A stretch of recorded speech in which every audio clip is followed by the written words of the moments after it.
Uh-oh, guess what day it is? Guess what day it is, huh? Anybody? Kayla, hey, guess what day it is? Oh, come on, I know you can hear me. Champ. What day is it, champ? Hey, Cash, guess what the day is? It's game day. What? Alright.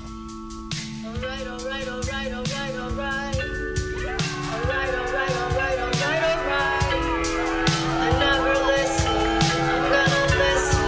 I wanna listen to the dumb zone.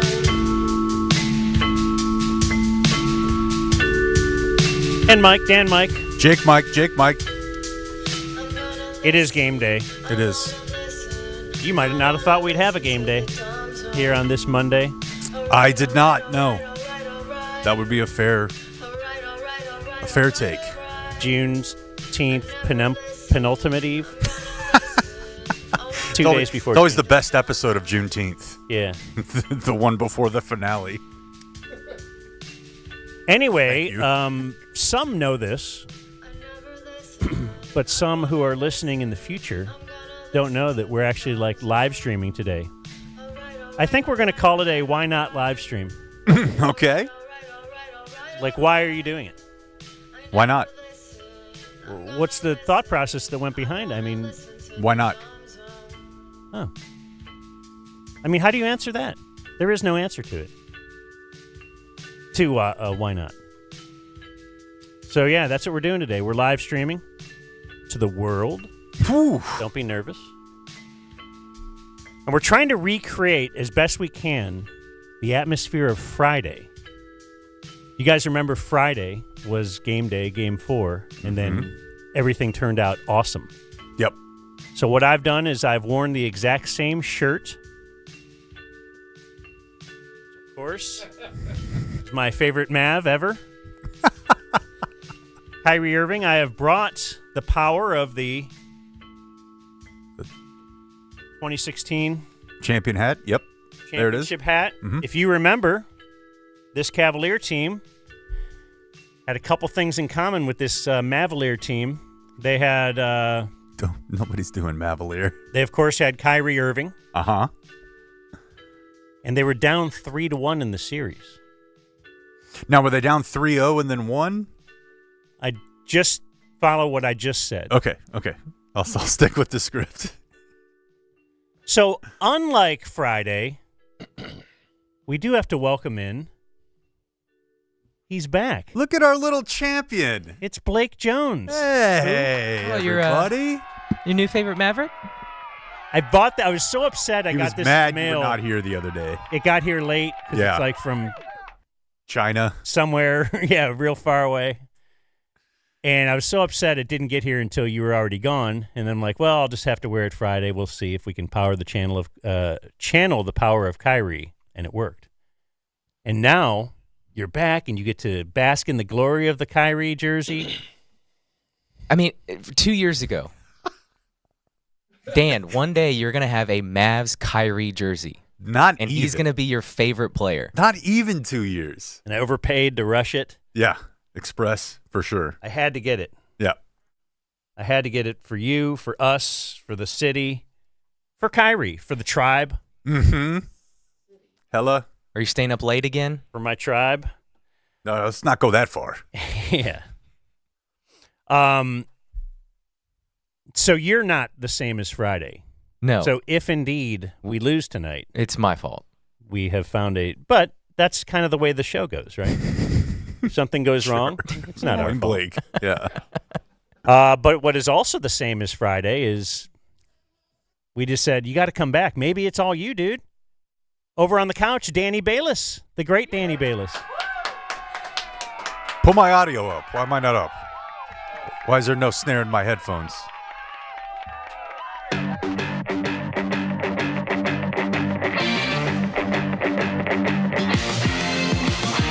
Danny Balis. He stands at 6'4" and previously delivered pizza. He once smoked drugs that made him sleep for 30 straight hours. Let's talk about that. He's the Knock City Knocker. He's a state champion. He can still produce children. And any team that selects him will probably not miss him when he's gone. Danny Balis, Knock City. used to deliver pizza could be delivering pizza. Sure. Why not? Why not? Yeah, I think there was a Cowboys cheerleader involved or something. Yeah, there was, Jake. You're the one who just said, let's talk about it. I'm fine with talking about it. I feel like we can do whatever we want here. We absolutely can. Like, literally, we can say what we want. One time, Danny smoked meth and forgot what day it was. Oh, my gosh. I didn't smoke it. Do you really want to hear this story? Have you done meth? One time. Wow. And it was an accident. Yeah. Yeah. This is a way more kind of a Ron story. Washington sitch. Yeah. This actually was. This is actually a way more common story than you think it is, Dan. Okay, real quick. The reason I did this was I worked at Pizza Inn, and there was a waitress that worked there who was adorable, and she was also a Dallas Cowboy cheerleader. Now you ask, why would a Dallas Cowboy cheerleader be working at Pizza Inn in 1988 or 87? Well, at the time, the requirements to be a cheerleader were you had to be a full-time student or you had to have a full-time job. She had some legal problems, maybe a little bit of a history. Yep. And it prohibited her from pursuing a higher education, so she decided to sling pizzas full-time as her full-time job to meet the requirements to be a cheerleader. And one night, she asked if I wanted to go hang out. And I was like, yes, I do. So we hung out, and she recommended that we go to this dude's house. That's always great. Had stuff. Yep. And me being a doe-eyed 19-year-old that had never really done anything in life was about to do cocaine for the first time. Yes. With a cowboy cheerleader. With a cowboy cheerleader. Who says no?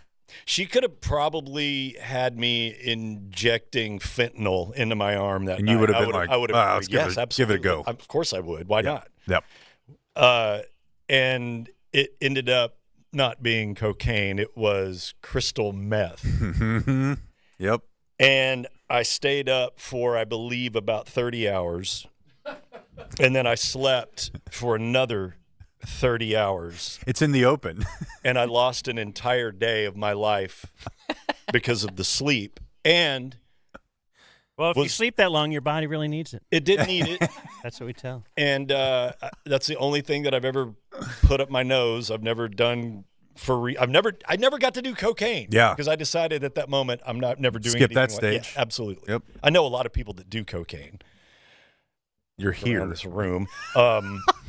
But the reason I knew that I lost a day of work is because I lost a day of my life as I was walking into my job, and there was a guy walking up at the same time, and I said, "What are you doing here? It's not your day to work." And he goes, "I'm actually filling in for you." I'm like, "Why? You missed a day of work." "No, I was here yesterday." He goes, "What's wrong with you?" I go, "No, I came to work and hung out with Liz." He goes, "No, that was 2 days ago." So I skipped a day of work and didn't call anybody because I was asleep. Drugs, don't do them. Okay. So, yeah, Game 5 is tonight. We're going to talk. I got so many more stories just like that one whenever you're ready. Extensively about Game 5. Yeah, late 80s pizza delivery when you're 20. I imagine that produced I've seen some videos regarding pizza delivery, guys. Mm-hmm. Uh-huh. Seems great. Mm-hmm. Pool? Like you're just hoping she doesn't have money. Wait.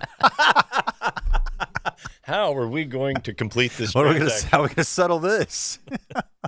I'm going to give my weekend check first because I think it's probably the most boring Okay. and the Aw. quickest. Don't say that about yourself. That's just the way my life goes now. I do want to set something straight for the polarizing intern Rachel. I told her because I was telling you guys about my back problems that I've been suffering. It's getting better every day. Thanks for asking. It's all you can. Nobody even asked when I walked in It's here. all you can hope for. I limped in. Apparently, Motrin, not Midol. I told her I was taking Midol, It was very confusing. and she asked if I was cramping. Yeah. And but Motrin apparently is what I've been taking. Okay. And I That think makes a that's- lot more sense. Okay, is that better for Yeah. the back? Yeah. You taking a little baby Motrin? You feeling better? So last night, the one thing I did on the weekend that was interesting to me is I went to Danny's area of town, Lake Highlands. Former, but yeah. You are Danny from Lake Highlands. And I went to the Cane Rosso, I don't know what they call it, soft opening. They have a... Friends and family. Friends and family? Yeah. Okay. So I guess I must be a friend. Mm-hmm. Because I'm not related to anybody there. But I was on what they call a VIP guest list. That's right. When did you go? Last night. Okay. Was there Saturday? Oh, you went? Yeah. Oh, okay. I'm a friend. Jay didn't indicate that he had seen you. Yeah. I just tried to sneak in there. Did you see him? I feel like the big jerk. I didn't know that. You never asked for Jay? 2/3 of the Jay's show were great. going. Jay didn't contact me. The GM or somebody did. How do you think your name got on that list? Probably Jay. Yeah. He told me he invited you guys. He didn't know if you were coming. Yeah. Set it up with Charlie. Okay. This is so perfectly Blake. Well, I deal with the owner. I don't. Was I supposed to text I you jump guys? over the GM's You got head. emailed by Charlie too, but whatever. Anyway, Wasn't it great? Cane Rosso's great. Great food. I wore my business shorts. Don't. It doesn't make sense. What are business shorts? The khakis. So generally, I've been wearing Oh. these athletic shorts. Uh-huh. By generally, he means literally every day. Don't put your hog on camera, Chief. You little. We're live. settle Hog is down. generous. But thank you. You're welcome. We're still No, calling it but a I did hog. learn that. So if you wear, We are. like you say, these shorts every day Mm-hmm. for literally months, which I have, Here. these kind, I have 5 pair. You should know that. Yes, I do know that. I should have bought like 5 Kyrie shirts so they could all be clean. Anyway, though, the business shorts, a little tight. Really? You don't really know that you gain weight when you wear these shorts every day, A little more forgiving. but I feel like I've been gaining weight. Yeah. So, yeah, wore business shorts, and I just wanted to point out one piece of artwork that you would really like. Do you have that pic, Rob? This was on the wall. It's fantastic. What the fuck is that? It is Nick Cage being held or comforted by a baboon, I think. Yeah, it's a snow monkey. Of Snow some sort. monkey? Yeah. All right, well, whatever. But, yeah. The No, point I mean, is that it's Nick Cage fantastic. is involved in it and a monkey. I would like to and- meet the person who made this. And that was up on the wall, and he said, Jay Jarrier, Mm-hmm. who owns Cane Rosso, said he would get us one of these for the studio. What? And I said, Jake will say, what? I was about to when say I I tell would. him. I would say I was about to say I would pay $1,000 for that Huh? right now. Nope. Why don't you just work out a trade with that poster? Which one? The one that has the The one we face won't in the show? back. Yeah. Yeah. Comes on. So that is my weekend check. Oh, I also want to thank. I don't remember who brought these to us, but I have. Blake- Dude, you got the shirt. Yeah. This is yours, bro. Yeah. We got the shirt. Yeah. The OJ glove shirt. And also, like, I don't even really know what this is because I didn't. I may have to change. But this is a viewer mail preview. This is. Oh, someone else sent a viewer. Yeah. If you want to throw the. Yeah. That's an OJ trying on the glove shirt. It's an OJ trying on the Is he wearing glove Mr. shirt. T jewelry. But What is he that? is, yeah, and he's got gold fronts. Okay. We all got different versions of it. Yeah. Mine cool. says I'm just saying Yeah. on the arm, and I believe the Oh. two of you have ones at Dan says Stacey. Twitter world. Twitter World. That's right. Oh, okay. So my two weekend check moments, and then we'll let Blake close because I imagine his is the biggest. If this show only needed to be popular with people that will go watch Jordan Richardson play music for 3 hours, we would be billionaires. Why is that? Because I went to do that, and I'm pretty sure every single person there was a listener. Wow. It was really, really cool. The great Jordan Richardson, former drummer of Ringo Starr's All-Star Band. Mm-hmm. Like, think of how Correct. good of a drummer The you must Beatles be. drummer's drummer. Yeah. Yeah. And I've met him before, but do you remember Doty? Yeah.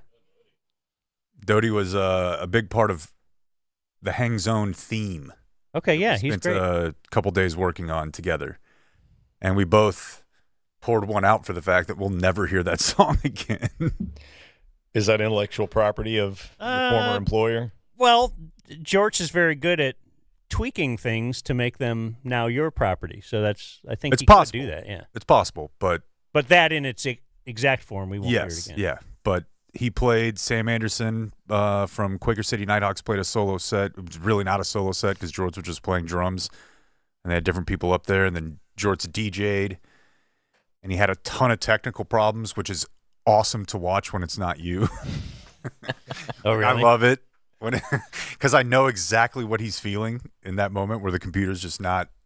I know what George spins, and I'm sure he was pretty upset when the song Neutron Dance got interrupted. Yeah. But as long as it's not me, I don't care. Yeah. So that was fun. And yeah, met a ton of listeners out there. Like subscribers? Yeah. That's cool. Yeah. And that's basically the only way to listen right now. Oh, you mean like not former ticket listeners? That's what I mean. Yeah. Dumb Zone listeners. People that were like, this is a weird one. This one's free, right?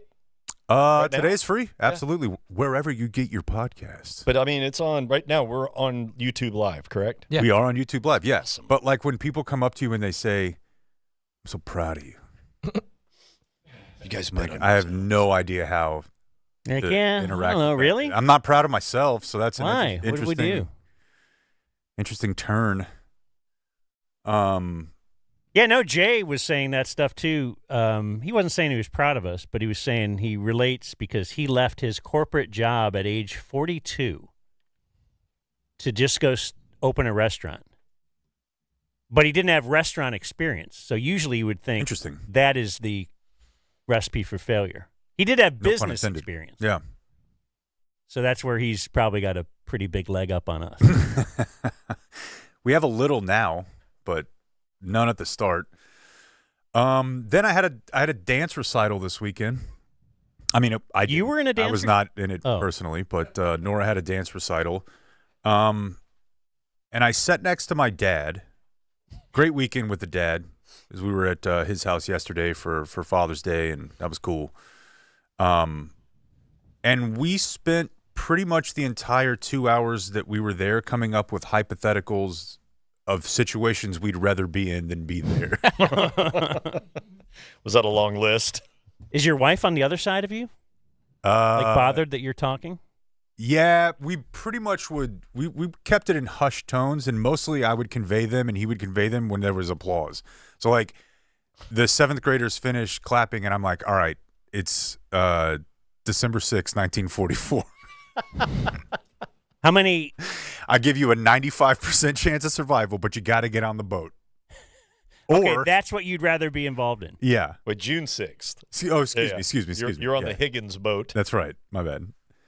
Or watch And your I think sweet I- daughter's dance recital. Yeah. You'd rather storm Utah Beach. Yes. Yeah. And I swear to God, my dad goes, give me a gun. It's not about the daughter's dance recital. And It's about that is It's everybody the else. problem. Yeah, that's true. So I said this to my wife. I was like, this doesn't make any sense. I hate this. This all went over really well. She was like, I don't really want to deal with you right now. I was like, I don't want to be here. I hate this. I'm losing my fucking mind. Get me out of here. And she's like, this is no different than going and watching your kid play sports. And it is different. And here's why. Because whenever you're a kid and you play baseball or football or basketball, your parents don't have to go watch the entire league play their full schedule every single Saturday. That's a great point. So I'm like, why am I here? I've been here for an hour and a half watching 12-year-olds do, frankly, pretty suggestive dances. really Yeah. On Father's Day weekend, no less. Do I need during a major. during a major? I'm having to watch Casey from 11th from the 6th grade class dance to From the Window to the Wall. Okay, is this Casey, Kasee. Of course. It would be bad form to show up right before you know your daughter is going to go on and leave immediately after she's done. So you can't do it that way, but what you can do is leave when they're done. You're not supposed to, but a lot of people do it. But Kind of a graduation sit. But you do kind of have to be there at the beginning, otherwise it's full. It was at Colleyville Heritage High School, and every seat was full. Yeah. So if you don't show up at the beginning, you're not getting a seat. So is this like full-on John Benet Ramsey pageant shit? Describe the scene. So you said it's suggestive dance. I'm assuming they're all in full makeup and. Oh yeah, Nora was in makeup and lipstick. Oh, no. She's 5. Okay. Yeah, it's disappointing. I've lost the plot. Yeah, isn't there? Don't some people like limit makeup until you're older? Or? I mean, she doesn't wear it as a matter of course. Yeah, it's not. So it's more like a costume. It's for stage. It's just for that. Yeah. It's so the people in the back can see your features. And I do think it's really cool dance just in general because it does teach them, and she needs this a lot, like fine motor skills and memorization. Like she could pull off this dance in the living room, and she enjoys it. It's all very cool. I like that. It's mimicking sports. It's giving sports, Dan. But I don't like anything else that comes with it. And I don't know how old the oldest girls there were, but they were too old for me to be sitting there watching them, so I just put my head down. Because they're wearing bodysuits, and I feel like they're probably 18, and I'm not Bill Belichick. So how about Bill Belichick, huh? Did we buy that? We need to talk about it at some point today. Oh, okay. What happened? Bill Belichick is dating a 24-year-old that he met 3 years ago. Okay. Bill Belichick? Bill Belichick. That's him on the ring camera. Yeah. Come on. It's got to be. Like when he first met or when he first won that Super Bowl with Tom Brady. She was in a crib. Yes. Yeah. But yeah, I think the whole thing I think the whole thing is too sexual. I don't like it, and I don't like being there for that long. And that's why I was otherwise it's fantastic. Enjoy the play. Yeah. She did a great job. Wait, anytime. Also, I met hold on, real Go quick. ahead. Yeah. I just want to shout this guy out, even though I don't remember his name. I met the son of the teacher of my daughter's dance class, and he's a huge listener. And he's 16, so we're getting that young demo. Yeah, we're not just playing for the life insurance crowd. I love how when Dan points out age disparity between older men and younger women, he always takes it back to when the girl was in the crib and what the man was doing at that time. Yeah, and it does kind of put it into a more creepy context. I think that's the goal. Yeah. So, yeah. And I do a lot of 70 just makes it 72 and 24. I do a lot of self-inventory when he does that, and I don't feel good about myself at all. Oh, that's her? Yeah, Danny's got a little history there. And why not? For her, why not? What? Would it be cool if that was your daughter? Danny. I'm going to have to go back put that and listen back. to I missed it. If that was your daughter and Bill Belichick showed up. And you're like 50? That's her now? Yeah. That's her now. She's like Instagram famous. Let's say my daughter. My daughter's 20. Why? Here's Bill Belichick. Look, you're like, I'm oh yeah, man. I'm a piece of shit. I'm not that big of a piece of shit. Yeah, I know. It's really weird. I mean, we can do it now if you guys want. You're Belichick. They apparently met on a flight. She's a former college cheerleader, so she does like competitive cheer. Okay.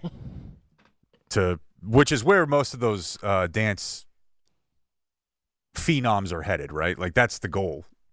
Is to be able to get a scholarship for cheerleading or dance, right? I would imagine. So anyways. They have cheerleading scholarships?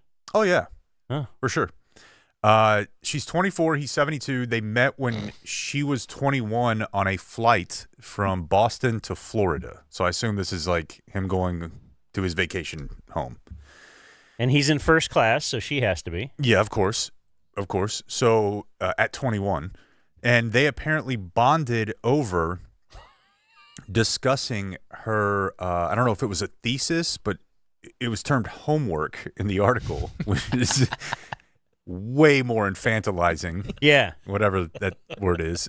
Her philosophy homework. He was teaching her not long division. And I swear to God, the TMZ article actually says that they talked about that they kept up and stayed in touch and talked about the X's and O's of her cheer routines. Excellent.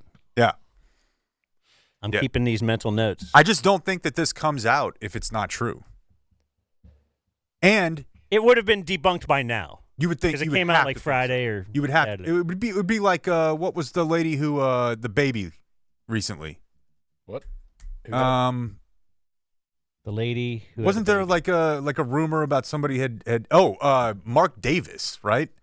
That was it was like a hot. Got Everybody was pregnant. like Mark Davis is the Right. That was fun for 2 days. Is that Raiders owner with the kick-ass haircut? Yeah. It is. Yeah. Yep. Yeah. Supposedly he had impregnated a young Instagram model, and they had just sat next to each other at one game. Yeah, and I'm pretty sure That's Bill Belichick's girlfriend. Yeah. Okay. Why not, man? Go Bill Belichick. Okay. I don't know Okay, what it's to say. definitely homework. She's not writing a thesis. It's philosophy, Did you say- though. did you By the say way, that by he the way, was- by the way, we never followed up on this. The actual father of the kid that's not Mark Davis's kid, Joey Gallo. Oh, yeah. I don't think we ever. We did. I think we mentioned it. We mentioned that part of it. Yeah. Okay. Sorry, we do a lot of shows. Yeah. But yeah, Bill Belichick, 72. Wait, not Joey Gallo. Chris Davis. Right? Crush or is it Davis? is it Joey Gallo? I'm pretty sure it's Joey Gallo. Oh, I thought it was Chris Chris Davis is Davis. old now, dude. That would be a weirder story if it was Chris Davis. Really? Yeah. Yeah. What's he Okay. doing now? I don't know. I just remember thinking it was a Rangers masher who struck out a lot. Chris with a C or a K? C. See. Oh. Ended up going to Baltimore. Because remember, the K stood up in front of the locker room and said, I'm going to get this thing to the playoffs. Yeah, and then I think they lost like 18 of their next 20. And then he got DFA'd. Yeah, he wasn't on the team 2 weeks later. That will happen. It's Chris Davis time, said Chris Davis. Yeah. So yeah, shout out to Bill Belichick. Big weekend for him. There's a picture of Joey Gallo. Well, Why not? You know.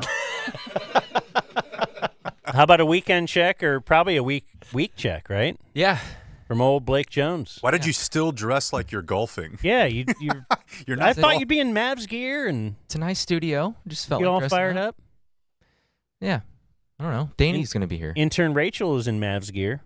Why do you keep coming up with foolish reasons to wear a collared shirt? I don't know. We're at a lawyer's office. Hey, Danny's here. You're catching on. Hey, Chappie's here. Yeah. Yeah. All right. So I spent the last week in Scottsdale, Arizona on a 24-person guys trip. 24 because we did a 12v12 Ryder Cup style tournament. I All love in one house. All in one house. So I this love it. this trip has grown. It started with 4 of us, then 12, then 16, and now 24. And I think we've reached the limit. I think we're going to go back down to 16 because 24 guys in one house is a lot. What if we go 64? Have a full just tournament. No, Wow. I don't know that many people. Well, that's going to be an interesting play because you're going to have to cut people. You know, so how do people find out? Is this like The Bachelor? Like how do, We've started our trim list. Yeah. oh, and who gets to be on the power council of composing trim list is an interesting. The original 4 get to decide. Okay, you're the elders. Sure. It's our trip. Okay. This is different than my trim list. All right, yeah. Yeah. No one's. He waited for it. I was expecting it immediately, but Yep. he definitely allowed the comedy to simmer Yeah. for 3 seconds. I've missed you. Yeah. Okay, so we golf at With these. 20 guys, they had to be. Oh my gosh, yeah. That had to be the dirtiest place you could ever be. Yeah. Scottsdale. And you stayed in like what, a big Airbnb? Yeah, and so it comes out to 24 stinky dudes. I think it comes out to like $300 for 4 nights. That's the 'cause best, There's dude. so many of you. Yeah, like the trip we're going on in August that recently we added the Sea Cow to. It's like a several $1 million mansion. Yeah, so how Yes. much was the But we end up Airbnb? getting out for like $600 each. I can't do 24 times 300. What does that I don't mean? know, 5 or 6 grand. I don't know. I can't do that math. A night. How big was this place? $6,000 a night. Yeah, I don't know. I paid my $350. That's Okay. that's what I know. I mean, Scottsdale's 350. basically the Highland Park of Phoenix. Yeah. Yeah. So you probably Is had it? a pretty, yeah. It's nice. okay. Yeah, for sure. Yeah, the house was, great. Tennis court, basketball court, pool, $8,400 a night. Jeez. miniature course, or putt-putt course in the backyard. I mean, it had everything you wanted and a ton of bedrooms. But there's like 3 guys to each bedroom. And so it comes out to be really affordable. And so we golf at these really cool courses because we're playing in just the dead of summer. Nobody's Yeah. there. Right. one of the employees told us, so we played the TPC Scottsdale Stadium, which is where the Waste Management Open is, where they go crazy on Super Bowl Sunday. The normal tee time for that is $550. We played it for $150. Dang. And so a lot of these courses, I mean, it's a severe discount because it's 115 degrees outside. Right. But every day is very similar. You're up at 5:30. You're at the course by 6:30. You're teeing off by 7. And so you're done by noon. So the weather is actually not that bad. Yeah. It's really not. And then you grab lunch. You go back to the house. You either get in the pool or take a nap. And then you go to dinner and hit the casino. Next day, you do it over again. And it's a wild ride. That sounds incredible. For the golfers out there, we played Greyhawk Raptor, which is where the junior college tournament used to be. That sounds like an Now it's in San Diego. AI-generated golf course name. Just wait. How about this? True North Pinnacle. Okay, yeah, this is getting worse. Both Weekopaw courses, and then, of course, TPC Scottsdale Stadium. I know you wanted to know about the format. Day one was a scramble. Uh-huh. You and your partner each hit, pick your best ball. Best ball. Day two was best ball, where you and your partner Wait, I play thought we through. just did best ball. Nope, that's a scramble. Best Nope. ball is you pick your best ball of the hole. So if I got par, Jake got bogey, we're going to take my par. But you play your own ball through the hole. Is this now, Dan? Okay, you don't play the best ball of each shot. No. Dan, do you have a question about the Stableford scoring system? So I day thought one that'd be was by day scramble. 4. Day two was best ball. Day three was the Stableford scoring system. We For actually real? did. We play actually Stableford. did it. Did you invent this? No, we didn't invent it. It's a golf You've never word heard of that? Dan No. and I know, and anytime someone brings I up always hear that growing up. Like Are they played doing this tournament, Stableford? And they use the Stableford scoring system. So But I've never known what it is. the reason we did Stableford, which For Dan? I want to say partly, but it's because if you have a really good teammate, obviously he's going to probably make par on every hole. My ball's not going to matter. You were never going to take one of my holes. So at least for the Stableford, it takes account for both teammates, Of course it does. I mean, that's why people love it. Yep. and that's why we played it. So There then it is. So then we right there, did. folks. Now, did you go people love Stableford or modified Stableford? It looks like we went. It looks like we just did normal Stableford. Okay, well, look into the modified for next Okay, year. yeah, we'll look into the modified. Any albatross? I You mean, want the most points Yeah, that's how this one works. over 18 holes. yeah. And then we went back to best ball day 4, and then day 5, of course, individual matches. Match play. That's where the bulk of your points are made. Yep. So we had a total of 36 points up for grabs, and I'm a part of Team Rats. We had a rough year. Oh, no. We lost a team coach 23.5 to 12.5. Wow, that's a routing. Now, here's the problem. I got 3 of my team's points, and our captain got 4. That's 7 of the 12.5. Yeah. We needed some help. You've got 10 people left. So we're looking to trim some fat. Yeah, maybe we're taking a few people off of Team Rats. Tell them to kick rocks. You're not up for this tournament. It happens. So the golf is cool if you're into that, but the most fun you have at the trip is obviously at the house. So could I, if I was ever invited, which I wouldn't be, You would but if you decline did, if you were. would you let me just stay and not play golf? We had a guy do that. Oh, okay. Yeah, he stayed at the house All right. and just hung out with us and went to the casino. Yeah, I think. But he had That to pay sounds good. But he paid the same $350 everybody else did. but you didn't have to pay for rounds, though. No, Yeah. but that helped lower the house cost. But I'm pretty sure that next Right. time we have the group ski trip, I'm just going to go and not go. Come on. Yeah. Because I got a buddy who does that, and we just I'll stay back. I'll clean the burns dishes a up. J I'll at noon. Get everything and ready. we for- just hang out in the mountains. So wait, you had one guy that didn't golf and just stayed at That sounds at great. Masturbation I would love to be that Castle guy. for He would 5 hours every Yeah. morning. Yeah, he would go to the casino. Then until he doesn't have to wake up early with That's you, right. Doru. He stayed at the casino until like 2 a.m., woke up at 11, Mhm. Yeah. and was just with us the rest of the day. That guy is He had my the hero. best time yeah, of yeah, anyone. for sure. Yes. He doesn't No have to stress. lose money golfing. Yeah. He can only Rested. lose money at the casino. Right. Yeah. Yeah, I think he probably had the best time. Maybe go get a massage. I mean, whatever you want. Yeah. Bagel.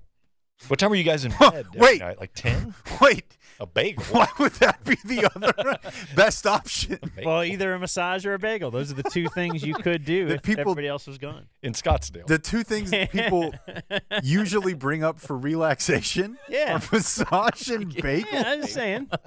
Enjoy your breakfast alone.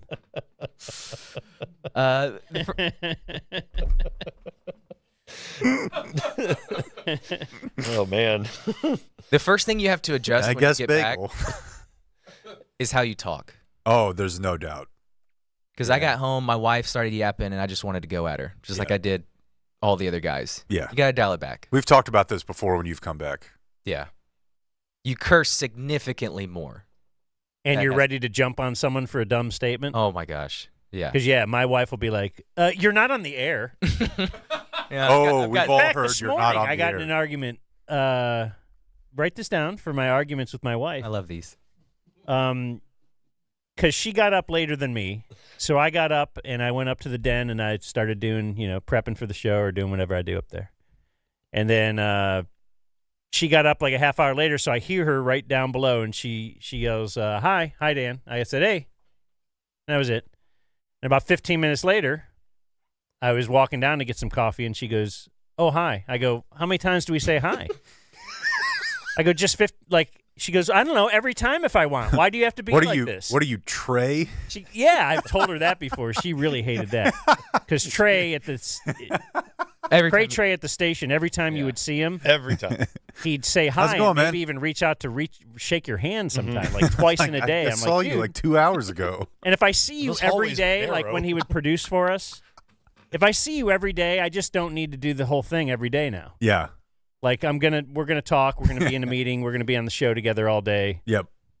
How many times do we have to say hi? We live together, we've been married. I don't need to just say hi to you all the time. I thought one of the great things about being married is you can have silence and you can have, you know each other now. I thought it was honking boobs. Honkin' boobs is one of the He great. said one of. Yeah. Okay. Yeah. Okay. So there are many. The fact that I can reach out and honk No, a boob. we've all heard. What do you think you're doing the show right now? You're not on the air. You're not on the air. Yeah, like it's you a big said. one. But yeah, like if I start really rolling on something, oh, you think you're doing the show right now? If I was on the air, you'd know it. Yeah. I think there's an at least for I'd me start reading the comments on you. at the ticket, unless I was working on a show with you or in a control room or studio with you for my shift. If I saw you one time and gave you a greeting, I don't want eye contact with you the rest of the day. I don't care if we walk past each other 50 times in the hallway. This is why Dan has always said that despite the criticisms that were volleyed his way, that Pat from production was our hero. The best coworker I've ever had. The best coworker we've ever had because He won't even acknowledge your existence. no Yeah. bathroom, hallway, If he hasn't seen break you room, in 4 months nope.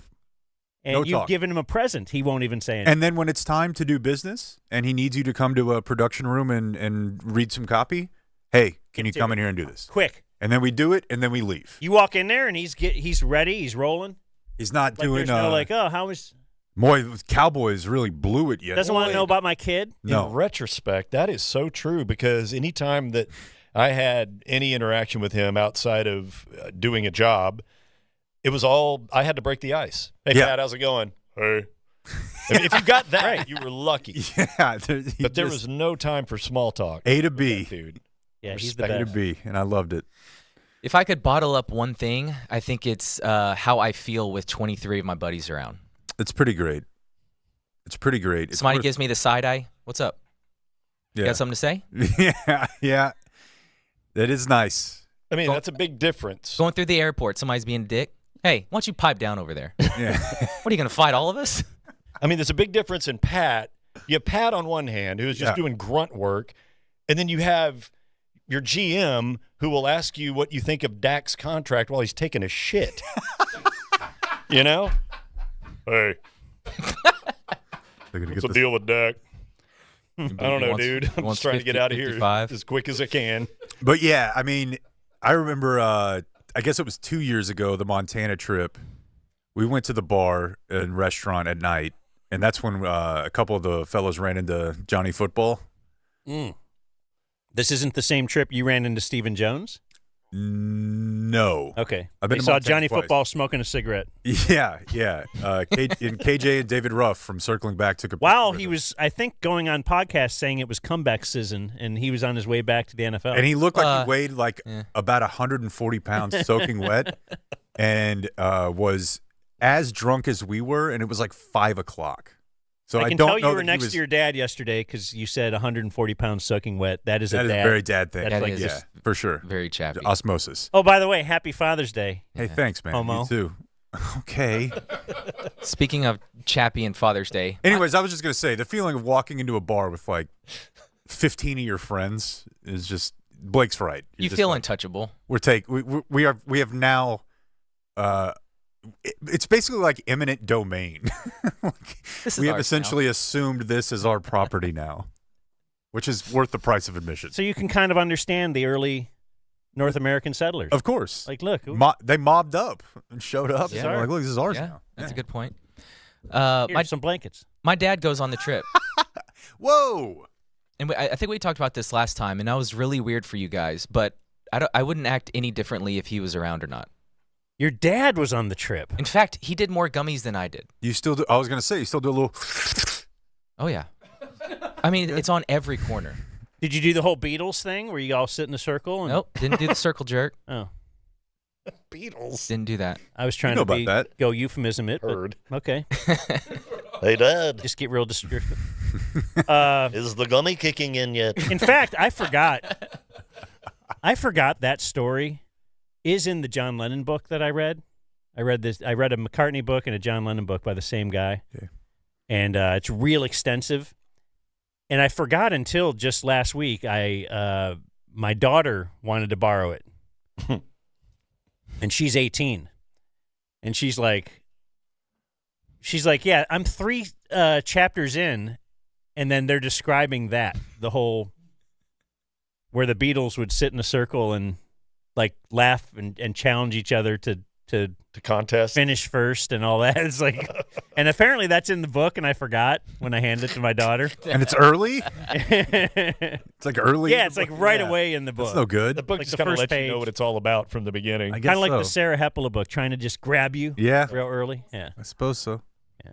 I suppose so. So during downtime, a guy in the house and me have started a tradition where during nap time or downtime, we try to watch like military movies.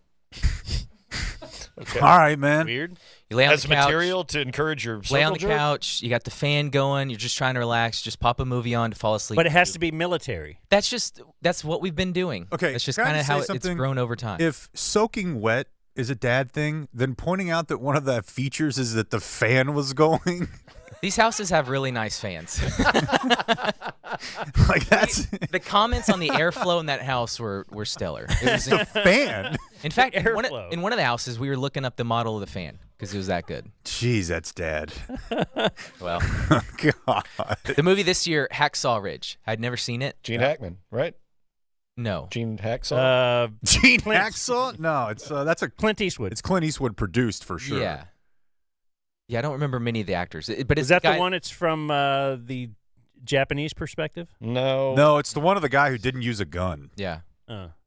Yeah, he was Oh, Barney yeah, Fife. yeah. he was a combat That's right, combat that's right. medic and saved over, I don't know, 75, 100 people from Hacksaw Ridge. Yeah, he's like He was a he has conscientious some, objector. Exactly, To, yeah, yes, because but got of religious. drafted. Yes. Yeah. Yeah. Vince Yeah, Vaughn. Vince Vaughn was the platoon leader or whatever. Okay, then I've never seen it. Really good. And I typically just don't watch movies during the year.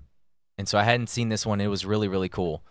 And then the next day we I watched don't watch movies. What? During the year? during the year, but like on at vacation home. or hanging out with the boys or whatever. I know what he Throw a means by movie on. that because I don't watch. I really don't watch movies at home much at all. But Yeah. as I told you guys, the last guys trip I went on, we knocked out Predator, Under Siege, and Lethal Weapon 2 Okay. in like one day.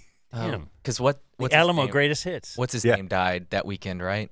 Yeah. Apollo Creed. Apollo Creed, Yeah. Carl Weathers. Yeah. Yeah. So we watched Happy Gilmore as well. That's right. Yeah.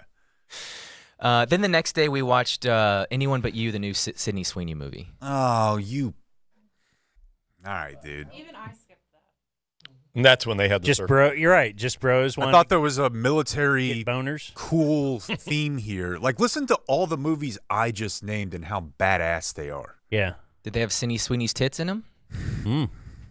That's a solid Counterpoint. counter, Yeah. but I just don't think that's worth watching with your friends. Yeah, and you're right. That movie was horrible.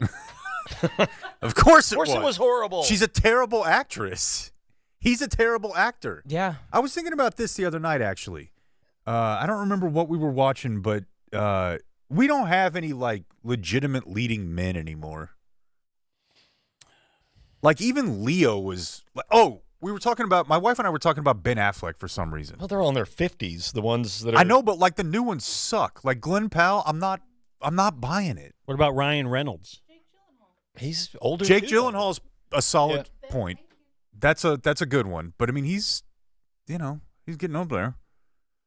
Like, we used to have, like, 5 to 10 consistent, bankable leading men. I mean, who's the biggest one? It's got to be.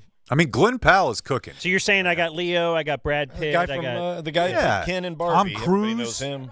Yeah, Ryan Gosling is probably your. Ryan Gosling might be 50 right now. No, he's not that old. I bet he's early. So you 40s. need some leading men in their 20s. He was in Remember the Titans. 43. 43. What about them guys that were in all them vampire movies? Oh, Robert Pattinson? Yeah. He doesn't really do much. No? I guess another one that's young is that Aussie that was in Euphoria, the real tall dude. Jordy, what's his name? Nelson. No. No. It's Jordy Nelson of Kansas State Wildcat. Yeah. What, Yordi, what the hell's his name? Okay, well, he I played trust, Elvis I trust and you. Priscilla. Jordan. A bunch of stuff. And I guess you have He's like pretty good. Austin Butler. No, that's Austin what I was gonna Butler bring up, is yeah. one. Gerard Butler. Gerard Butler. No. The fuck is that guy's name? Brett Butler. Jimmy Butler. Brett Butler, the former Anyways, Indian, not all right. the actress. I regret this line of conversation. Yeah, sorry. We can, Couple more things. Wait, one back to your dad? Yeah. Only dad? No, Jacob there's Elordi is four who of I'm them. trying to. Only okay. dads? Yeah.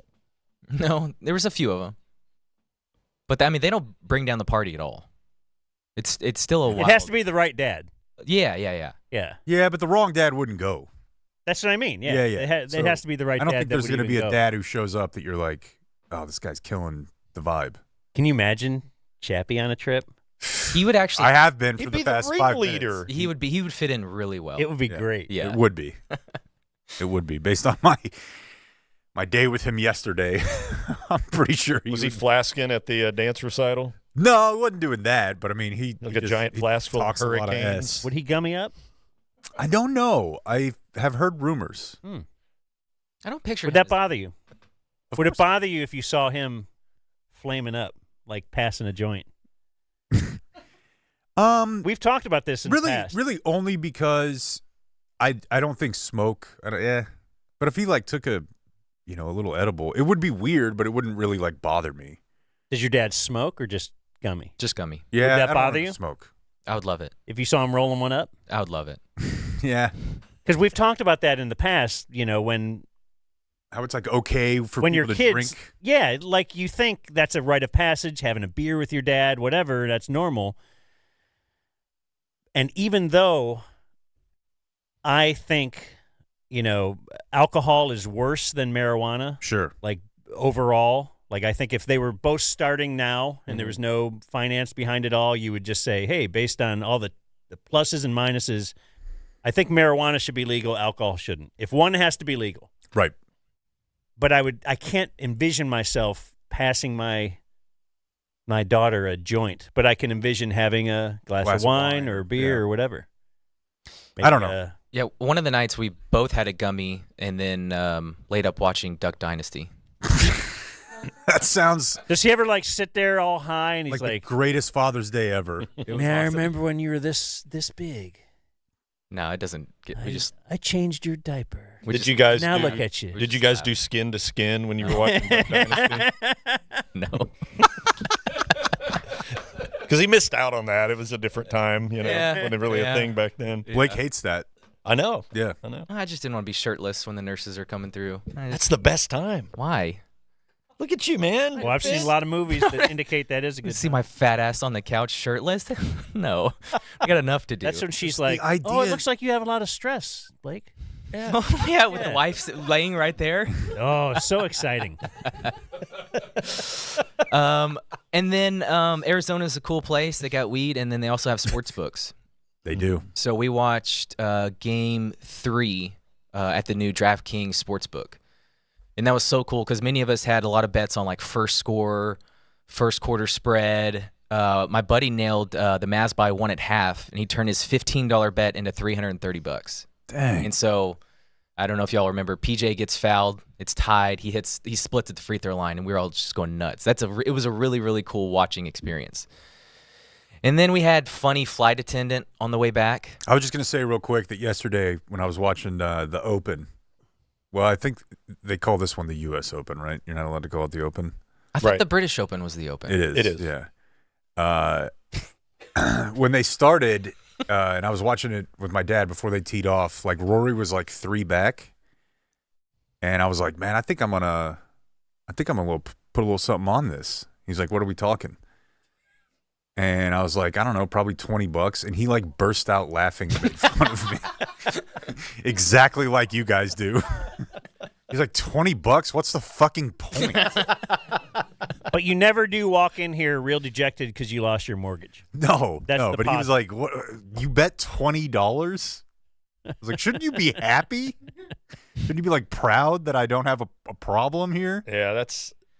But he was like, if I gamble, that's what I'm doing. Your dad's like calling you a pussy. pretty much. Guys I yeah, used to to my work face with, on those- Father's Day. Those guys have problems. The dudes I used to work with. So All right, fun. You're funny aware flight of this, attendant. right? I'm quite aware. Yeah. Real quick, you were talking about the dynamic of not imagining yourself being able to share a joint with your daughter. Maybe this will drive you crazy.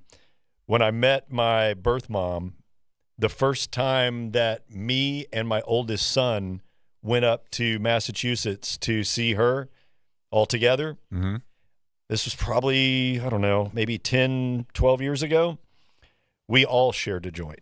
Okay. So grandma and grandson with dad in the middle, and it was passed to me and then passed to my then, 21, 22-year-old boy in that setting, and it was pretty cool. That seems awesome. Yeah. That's really cool. Yeah. It seems awesome. What do you think about that, Dan? Yeah, maybe a boy is different. Maybe. Maybe that's different than. I don't think my mom would have cared if I was a girl or Josh was a girl. I think it would have mattered. Yeah. She's fond of the. Well, she grew up in in an era where that was her childhood, especially up there in that liberal New England. Yeah, I'm surprised I've never really heard anything about your mom's smoking. I'm sure she was into it, but I All never. the Uncle Gary summers of love. I never ran across it myself. How old was you were born in 68 or 69? 69. Okay. And how old My was mom was 19 when she had Okay, my mom turned 20 2 days before I was born. Yeah. So our moms are relatively the same age, if not exactly the same age. That's wild. I think it's weird. Yeah? I think it's probably weird for me because, like, my mom was so anti. Like, so anti. Speaking of Chappie, I remember one of the things, like, whenever they were – this is a really healthy thing that people do when they get divorced, where they need to run PR campaigns against one another. Yeah. And they just tell you how bad they were. And I remember my mom telling me, like, your father, the first time I met him, had a pot plant. Sleepy Chappie. I was like, I think you think this is doing one thing, but it's doing the other. So I was like, that guy sounds like he rules. Yeah, she's thinking she's going to tell you how bad he is. Yeah. Unfit to be a And you're like, I didn't know he was that awesome. Can't pass the cognitive test because he's stoned. So we had a layover on the way back, and for some reason we had to deboard and get back on. And I mentioned we had funny flight attendant. He had the exact same routine. I thought maybe they would mix it up a little bit depending on the crowd, but no, they just have their set and they have their script. Got to hear that twice. Do you have it? So the same guy. Yeah, same You're guy. just on two legs of the flight with that guy. Same guy, painted fingernails, long earrings. Well, you got to admire it sometimes. What like I airline? do with the stand-up. Southie? Southwest. All right. Yeah, the flight attendants look a lot different than they did in the early 70s. You seen those outfits? Yeah, I have. Quite fond of them, but yes, things have changed. His biggest punchline, I think, no matter where you got your bag, whether it's Target, Canal Street, Amazon, Temu, let's be honest, you didn't buy a Louis Vuitton because you're flying Southwest. It needs to be under the seat in front of you. Okay, a little shot at the little shot at the employer. I like Yeah, it. that hit a little It's bit. not bad. Yeah. Not bad. So it was the same flight attendant. Yeah. And he just regurgitated his shit. Oh, yeah. I mean, look, Paul McCartney's not changing his set list when he's playing in, Yeah. New York or Yeah, Detroit. I mean, It's the Dan's same right. thing. I know, but you want to test different material, right? Run the hits. Yeah. But it is a little bit disappointing to feel that was not like a unique experience the first time. Nothing is. That's probably true. Yeah. Nothing is. All right, let me leave you with 2 Scottsdale observations. Does your golf week have a name? Well, we still call ourselves the Dirty Dozen, Wow. so the name hasn't changed from when we made it. You like when we the had 12. Big Ten? Man, who are Okay. the ad wizards that came up with that? Yeah. I don't know.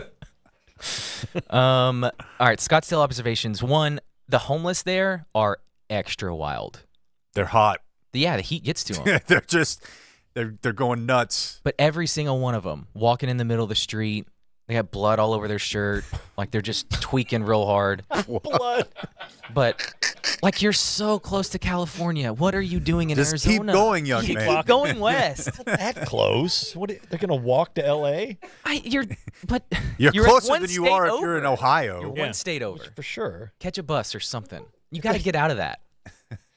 Right? Yeah, That's I the remember. rest. I remember the homeless is a pretty big deal in Phoenix, the Phoenix Tempe area. Yeah. It's a lot. Yeah, Yeah, they were wild. There was a lot fewer in Austin than I was expecting. Like all you I've can't heard, tell the difference. Well, maybe that's the case. Yeah, That's Maybe They're that all was it. hanging around people- coffee shops. Yeah. And then the final,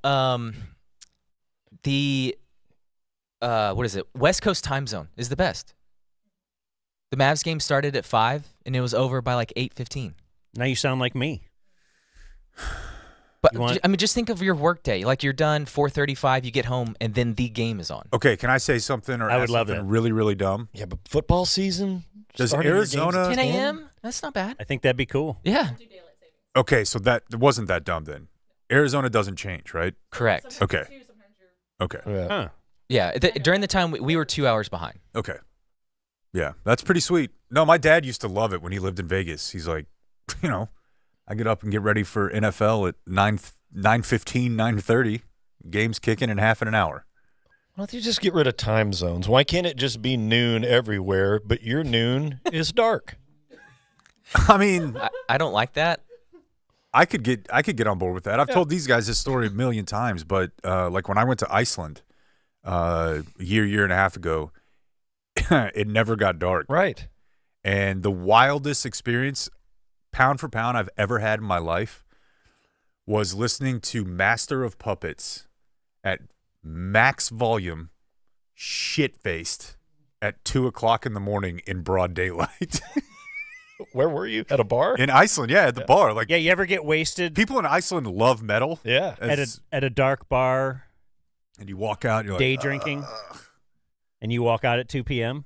I Like have, but this is a different experience because it was never dark in there. Okay. You know what I mean? Like Yeah. they had the windows, there were no like blinds or anything. So like the bar was light the Okay. whole time. And it's midnight. And it's 2 o'clock in the morning when they close. And they're just, I got Lemmy over here shredding. How many hours of nighttime do you get there? 0 at Like, that time. Does it ever appear like dusk, or is it just like Barely. the sun's just not above your head the entire 24 hours, right? Barely. Wow. Barely. And then the flip side of that is that, in the other, I guess in the winter, For a couple of months, it's dark all Dark. the time. 23 hours a day, Wow. 23 and a half hours a day. So it's Yeah, like I wonder how that- HBO show. I was talking to Jodie Foster. a couple people there that had kids, and I'm like, so your Which is kid- based on real life. Yep. Right. They didn't get this from an HBO show. Like talking to parents there, and I'm like, how do you get your kid together? What about your circadian rhythm? Or There you go. Whatever they say that That was pretty good. Yeah. I think the sun affects you. the biggest thing is that every place we stayed when we were there, they had like hardcore blackout lining. Yeah. So it didn't. Like hotels here could learn a thing or two. Yeah, Yeah. for sure. Nothing better than the Boy, dark they could, hotel. man. The best. Cold. Mm. A cold, dark hotel. I used to always You never know complain what about it is. the fact that the curtains wouldn't overlap, so Yeah. there'd always be that thing. Yes. Didn't you start bringing something? Well, for a while I Like learned the glue? hack of the hotel hanger with the clip that you can hang your pants on. You can hang that up and clip the drapes together. Smart. And then I realized, what if I just brought an eye mask and I can wear it, I can do whatever. And so that's what I do now. And I bring a blanket. Do those things fall off your head when you're sleeping? 'Cause I've been mine's pretty solid. Considering one of these. Oh, yeah. Yeah. Yeah, you could just put a little like a thing of duct tape around your head too. You know what Holds it right what on. I recommend is actually if you go to the grocery store, just put a bag and then just kind of tie it around your neck. Yeah. But definitely not a clear bag. That won't No, work. get a dark bag and and see how that goes for you. Okay. Yeah. You sleep in an eye mask, even at home? Oh yeah, I try to. wow. Sometimes I forget, but I try to. I love it. Yeah. I have one. Huh. It's in the nightstand. Is it fuzzy? No, it's not. No, it doesn't have felt or any. Did you have one more Arizona thing, or That's it. that was it? That was the end. I thought it was That's a really great good. story, Blake. Hey, wait. Yay! What now? You guys want to do Mavs, or you want to take a little pause and go to the bathroom and stuff? Take a break. Oh, well, I guess everybody else wants to take a break, so I guess we will try and do that. Yeah, all right.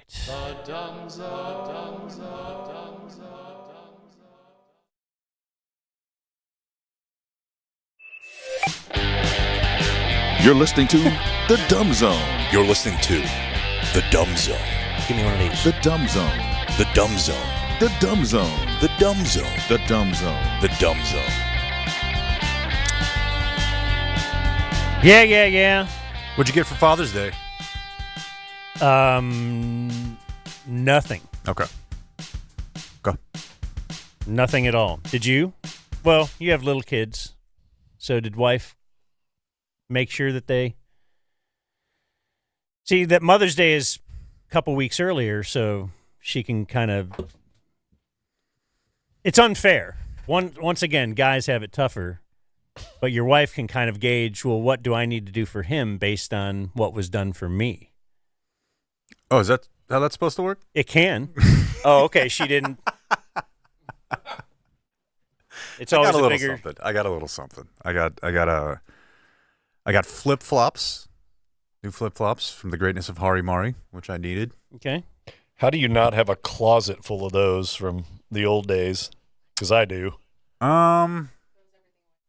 Well, I throw things away. I've given I have away- no idea yet. I've given away more than Yes, I have. I've given away a bunch of them. It's because- then somehow I didn't have one, and then I got a 1967 Dallas Cowboys pennant Okay. for the potential new Jake Den. Okay. It's always weird when they buy you stuff that you're going to put up. You have to put it up. You have to put it up. 'Cause there's some stuff, if you walk around my office, you're like, why is this up here? I didn't do it. It was a gift, and This now I guy have it. is obsessed with Superman. Yeah. It's kind of cool. I hope my kids someday are like Blake is to his dad, whereas they will just know, oh, what if I just get him some gummies? I was going to say, yeah, what? It feels like your dad's really easy to shop for now. Yeah. It's time, guys, for Mavs talk. Basketball. If you'd like to get into basketball.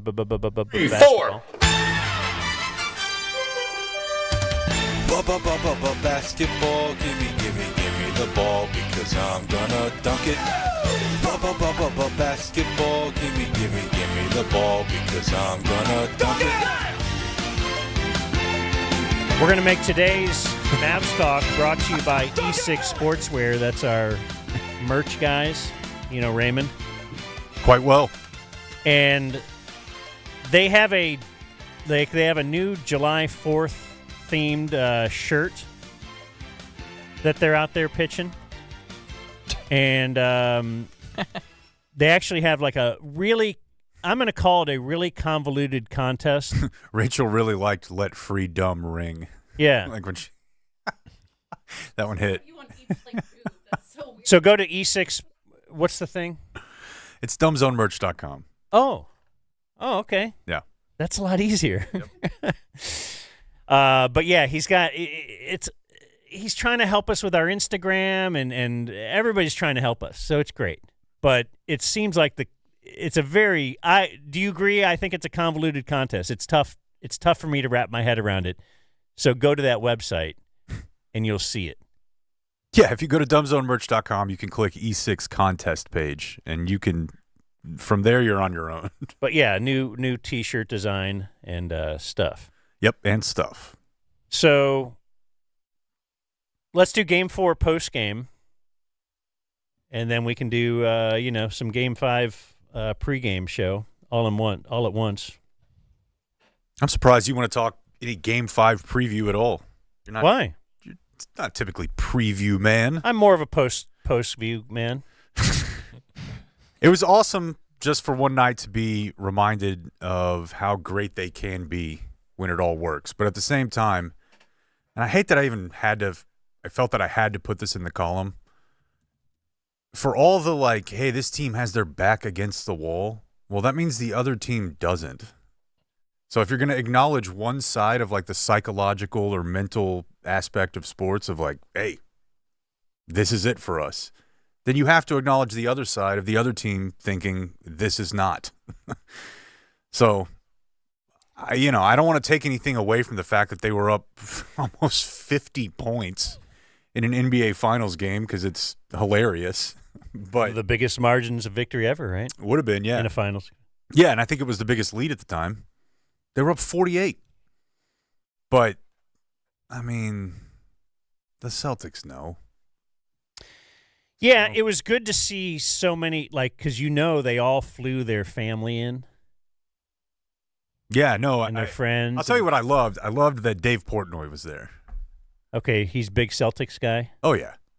And my only buddy, could have been better if Simmons was there, right? That would have been, yeah, that's about the only thing. Yeah. A buddy of mine sent me a video of Portnoy leaving with 8 minutes left. But they have all their family, their friends, Yeah. their kids, and they're planning. They certainly had somewhere rented out. You would have to think. To celebrate. And I know, maybe Twilight Lounge. From reading the Belichick book, that's where he would have found that and then just read the reservation to the team beforehand. I don't know if that stuff ever works. Doesn't seem like Kidd is that kind of guy. But, the big thing that you say at the end of this game is if Markieff Morris played, it was either great or terrible. Same with Omax, right? A lot of people were like, wait, that guy's not a coach? Yeah, no, I mean, he's probably not that far from Jared Dudley in age. Jared Dudley was in the league 3 years ago, and I definitely watched those two people play against each other for a long time. I was expecting him to throw Sham God in a uniform at some point. Why not? Where's Pants DJ? But, I mean, they only hit, what did they hit? 15 threes. So they hit one more three than Boston. You would typically and Tim hit 5 of them within 3 minutes at the end of the game. Dude, that was incredible. How about Game 3, bro? Yeah, where were you then, hurt, Chief? Or ejected, or fouled out, yeah. and that's what we needed. Had you come in and done that, yeah, it's easy when there it. And how about a mindset? Zero pressure, and you're playing against 5 white people. Good point. When Sam Hauser's out there. So, your mindset though, if you did this in Game 3, and then Game 4. You had a really tough, close-fought game. Luka fouls out, and Windhurst does his thing. And people you are lose. ripping. Yeah. Don't you feel a lot better? Yeah, I do. Why is it that different? That it was Game 4? Is it because of the mental letdown that you're aware that Boston had to have? I think so.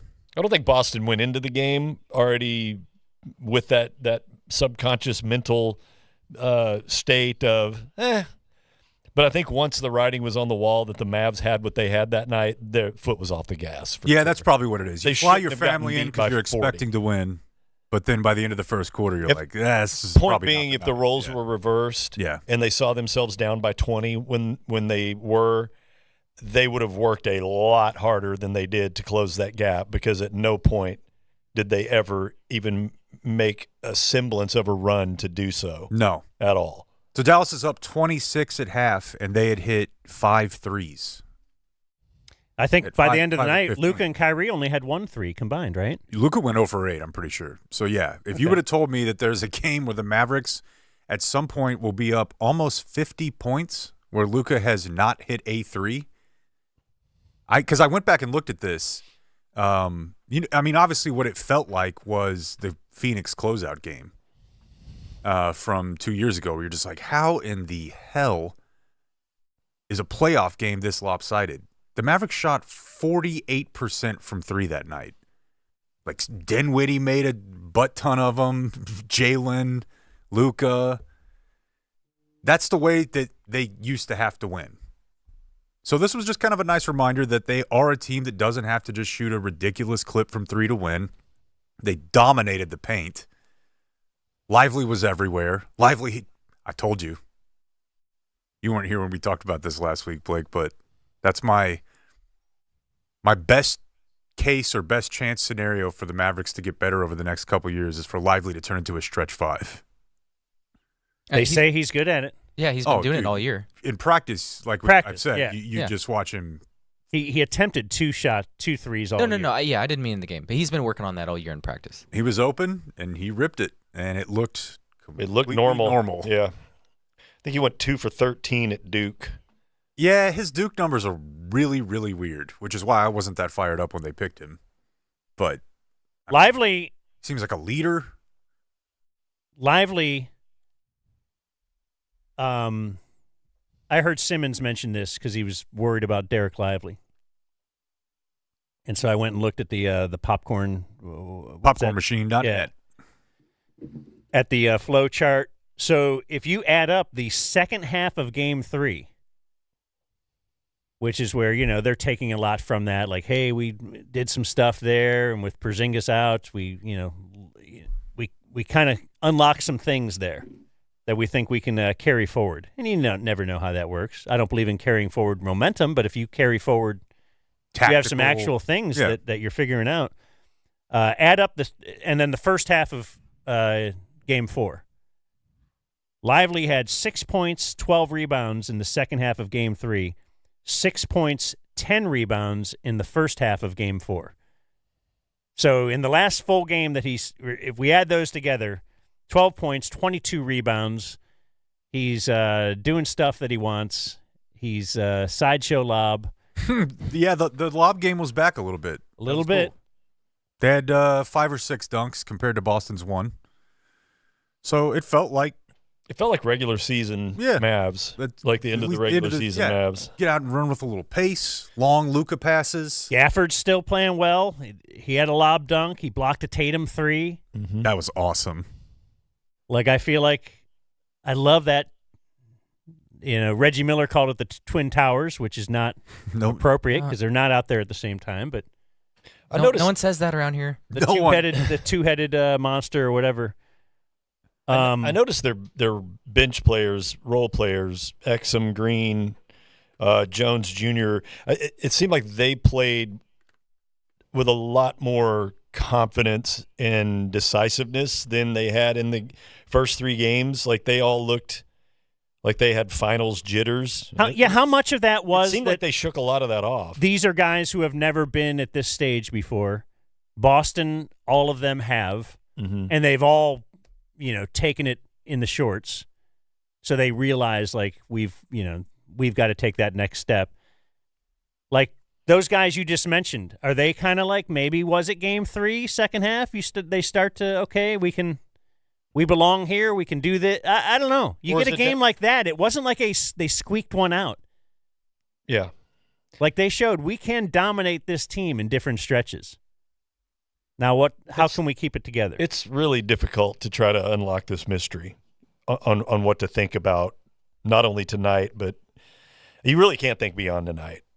Because it's not impossible, but it's as unlikely as anything could be unlikely that the Mavs could somehow win this series. Were you surprised how But a boy can dream, right? And if you are dreaming, what are those keys? I don't think it's that unlikely. It's the most unlikely thing that's ever happened in sports, Dan. I feel like, at least in the NBA. I feel like I've talked about this many times. I think with player empowerment, that has caused more parity at the top of the NBA than I ever remember in my whole lifetime.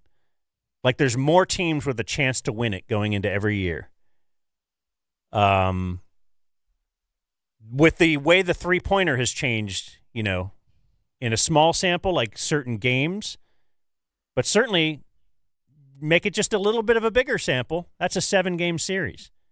The three-pointer has changed things tremendously. There will be a team. There's going to be a team that's going to come back from a 3-0 deficit. And Luka kind of is the kind of guy that if you're going to be that team, you're going to have a Luka, a guy that is too young to care about any history and all. Like, there was no history of a guy playing like Luka or being like Luka, and he just does his. I feel like the Mavs are going to win the title this year. You're out of your mind, dude. But you actually feel that way? But how about this? Whoever wins tonight wins the title. Okay. You already did that in game 2, though. Oh, I did? But this would be the hardest round to do it in because theoretically you're going against the second best team in the league. Like, maybe a 3-0 deficit would happen in the first round. It has happened. The first round? Why? No, that would be when you have the biggest difference. But if like a 7 seed gets up 3-0 on a 2 seed, things could normalize. Okay, that's unlikely, though, that a 7 seed But the second best team in the league losing 4 straight, that seems like those odds are impossible. But these are two teams that are very closely matched.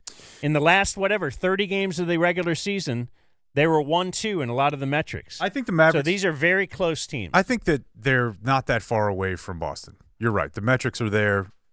Really, it can happen, and it won't be that crazy. The first few games, there were just little pockets of the game where the Mavericks lost the plot a little bit, but they were right there. They've been close. But beating Boston 4 straight times. And you can't think of that, though. Again, if you were down 3-1 because you won Game 3 big, it would be a thing that you've done. That's been done. Kyrie's done it. So Kid was asked about that, and I'm a huge Tim Cato fan. I read everything he writes. He's a good friend of mine, but he did ask kind of a long question here. So Kid, I remember this. Yeah. Tim Cato, The Athletic. Jason, with you guys playing like this, is there, is your view of it that this version of this team could have come sooner? And what emotions accompany that? Is it frustration? Does it just have to be, kind of a looking forward and an ability to continue this? Okay, so I want to be clear. I know what he means. Like, are you thinking about this? It's almost the same hypothetical you just put forth, Dan, where you're like, are you pissed off that this didn't come earlier because now you know it's here, right? Like, are you upset with yourself thinking we know that we can beat this team, we can rout this team, but it took a really long time, so I'm going to play it again. Tim Cato, The Athletic. Jason, with you guys playing like this, is there, is your view of it that this version of this team could have come sooner? And what emotions accompany that? Is it frustration? Does it just have to be, kind of a looking forward and an ability to continue this? You say that again? That was a long-ass question. Okay, you laughed over the... A looking forward and an ability to continue this? You say that again? That was a long-ass question. Fair enough. Fair enough. Yeah. That was a long-ass question. You generally don't want to answer the question in the question. Yeah, that's a tough one. You don't provide the recipient of your question an option. Let me play you some of the Kid pregame. Okay. Before Game 4. Mike Curtis, Dallas Morning News. Jason, what's the message to your guys going into this Game 4? And how do you, keep their minds off of the 3-0 deficit, or is it something that you kind of want them to embrace and just take it? You don't do that. You just don't do that. You end with, what's the message? Mm-hmm. And now you answer the question. Yep. Don't give him the answer. Or is it? Yeah. This, I thought, was this is a bad question, but I think Jason Kidd kind of gives a good answer, so maybe it's a good question. Jason, which one's more accurate, do you think? That because you know where the series is that freeing mentally in some ways, or is it just pressure of the back against the wall and you have to win tonight to extend this thing? Similar. Yeah, I would not he have gave him called an that A a or good B. question, but we'll But I like what he said, I think. Yeah, I think, Tim, when you talk about the record or the series, is 3-0. Somewhere in this game, there's going to be a point where either team is going to have to make a stand or they let go of the rope. And so that's just human nature. And so if it happens to be us in the sense we're down or we're fighting to get back in the game, there's going to be a point if there's going to be a fight. Or do we just concede? And so, or vice versa, where Boston goes, well, we got another one on Monday. So that's what, there'll be a point in this game where someone's going to have to make a stand or they let go of the rope. And so we'll see when that point comes. And the announcers were referencing that a little bit. The rope. Yeah, the rope. And he's right. And they did. And they let go of it early because they didn't have to keep fighting. Yeah. Were you surprised they benched their starters? So it was the third quarter. Yeah, I mean, given everything that you said about the way that the NBA works now with, leads being erased, a little surprised, but I'll take it. I mean, Luka scored, 2 points in the second half? 4 maybe? Maybe 4. It's incredible, 4. yeah. Well, had 25 in the first. And once they took all their starters out, kids like, oh, okay. Well, yeah. I was a little worried. We'll both go home. How strong is their bench, But apparently it all worked out fine. So here, you know why? Because to use this phrase for the 5th time in 1 week, it was Tim Hardaway Jr. time in Tim Hardaway Jr.'s mind. Real quick, I jokingly tweeted about, kind of mocking Doris Burke because she said, pose the idea. Do the Mavericks go to Tim Hardaway Jr. earlier in the game than they normally would in Game 5? And I basically posted that quote and said, the world says no, or something like that. It was brought to my attention that, think about this, though. He went on a heater. He's the only guy out of those that cluster of bench players that Boston will guard. They don't guard Josh Green. They don't guard Jones Jr. They don't guard Dante Exum. But when Tim's in the game, because of the nature of who he is, that can get on a heater and stay on it, just like he did at the end of Game 4, he has to be accounted for. You're not wrong. And is that something that you would do to stretch their defense a little bit to have him out there earlier in the game just because they've got to put a body on him? Because if he gets cooking, it could bury them early. Blake, last week when you were gone, before Game 3, Dan and I were like, maybe it's Timmy time. Maybe good little Timmy, and then he was awful. Game 3 I think he was 0 for 5. He was the only reason Boston got back into the game. He played a lot of minutes too. He played way more than Derek Jones. Yeah. But you can see the thinking because good Hardaway Jr. is really good. That's what we thought. And Danny's right. These role players can't create for themselves. So when Luka and Kyrie are just expending all they have, they need that extra guy. So yeah, if he comes out in Game 5, hits a 3 or 2, and you can tell we may have a good Timmy night, I mean, it's worth finding out. Didn't he just set the NBA record for most threes in a quarter in the finals? With 5? Yeah, I believe he did. Yeah. Is there anything? Let's ride this wave. Is there anything to the amount of rest, between Games 3 and 4? It's the only gap where you only had 1 day off that will happen in this series. And I don't know what that means. Does it mean that the Mavs had absolutely no time to reflect on anything, and it's just right play. There in their face? Like every other series up to the finals, it was 1 day off. And that rhythm seemed to work for them. Now I think it benefits them now to have 2 days off because obviously it's a travel day, and for the amount of energy that they had to to utilize in Game 4. They needed, I think the extra day of rest is going to help them as well, because that was max defense ever. They never let up either. The last thing I'll say, Dan, I don't know. It's funny you mentioned Scott Foster being the series extender the other day. Yeah. And then the Mavericks had like 10 more free throws than Boston did. Like, Boston never got to the line. So when I see stuff like that, sometimes I'm like, well, the refs probably know people think this, and are they going to like cut the other way with it?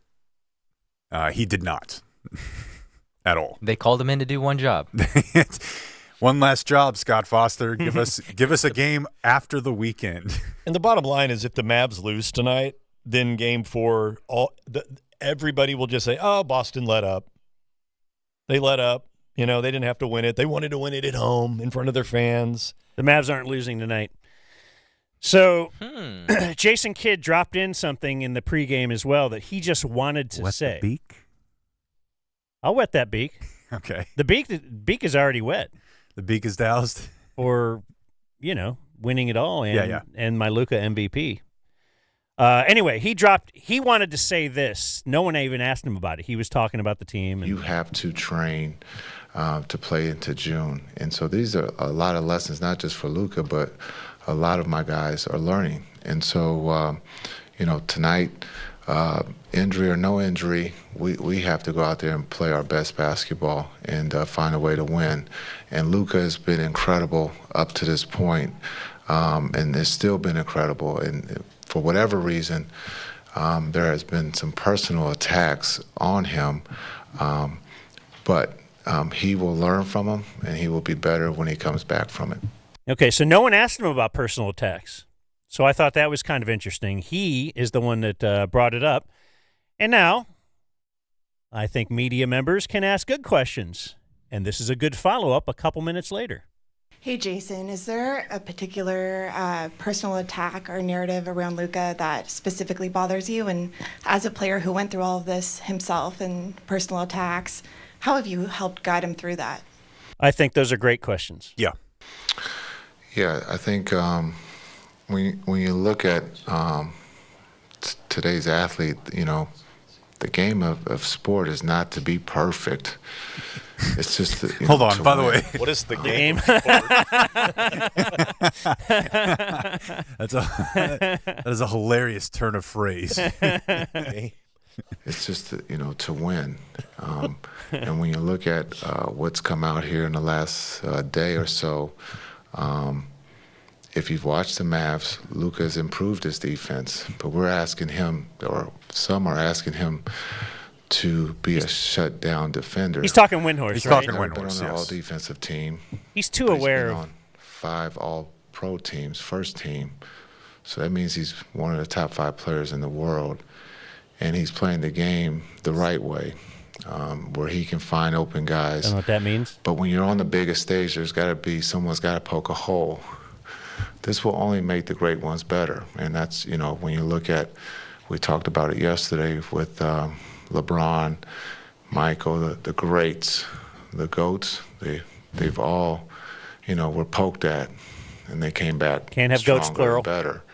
And I true. truly believe Luka will come back stronger and better. Some criticize that he could never get this far, but he's here.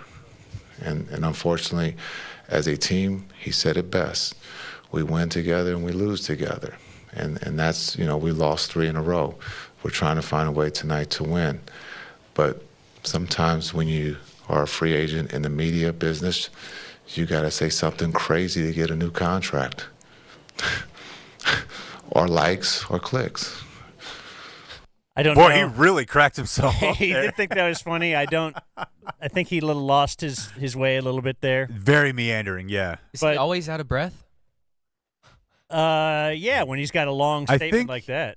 I think it's that he's just a breathy talker. Seems like in all this audio, he's just. So I thought that was a very good follow-up. And then this Tiring is to talk about the game of sport. But I'm going to say this is a bad follow-up. Or likes or clicks. Listen.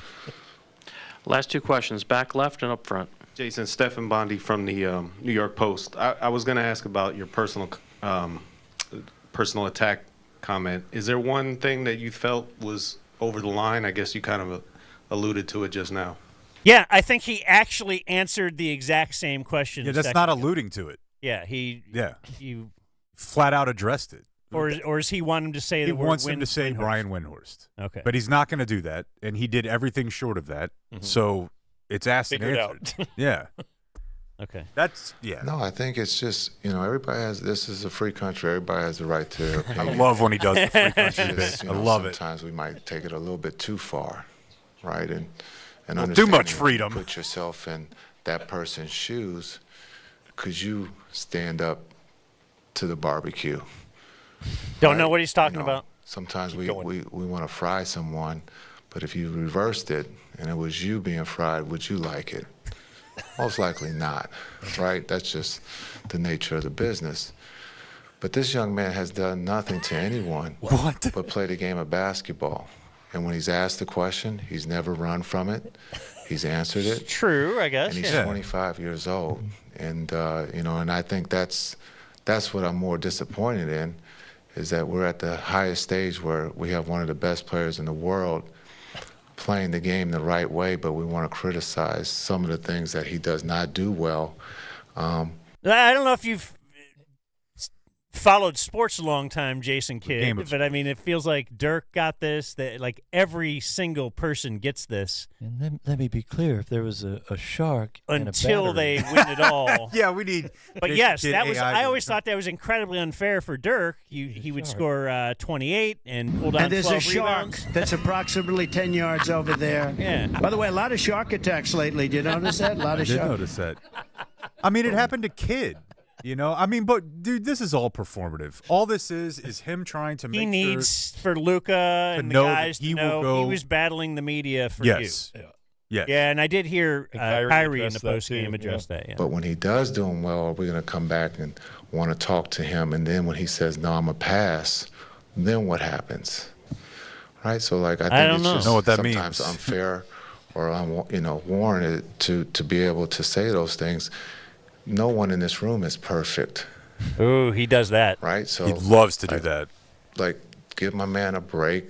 Let him play the game, because we're all here to watch him play. Right? And so let's just enjoy it. I mean, he's 25 years old. He will be better. Hopefully he's better tonight.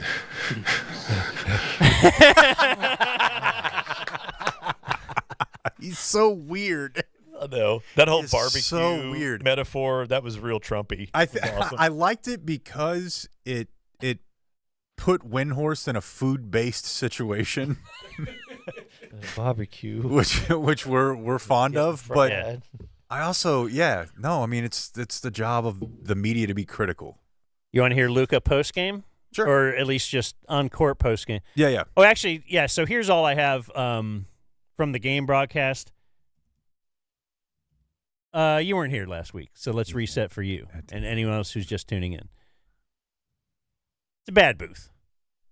We've turned on the booth. It's terrible. Yeah. Doris I kind of like Reddick. Doris lost me. I like Doris. Oh, really? I individually like them, but I hate the booth. It's too much. It's too much talking.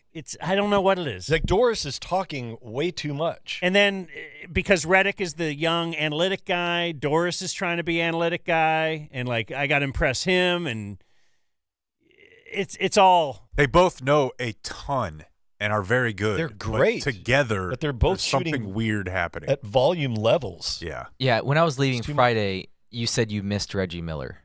Okay, all right. I already did this a little bit. Yeah, that's tough. It's damning. So you alerted me to this. But so in game 3 at halftime, they had what we're calling the worst halftime segment ever. This is their whole segment on ESPN. Second segment. Welcome back to the Kia Halftime. Let's check out our Kia halftime highlights here, Paul George. Kyrie Irving had his 5th career 20-point half in the finals. What did you see from him? What did you see from Kyrie? I just see Kyrie just being aggressive. They're going to need a little bit more of that in the second half.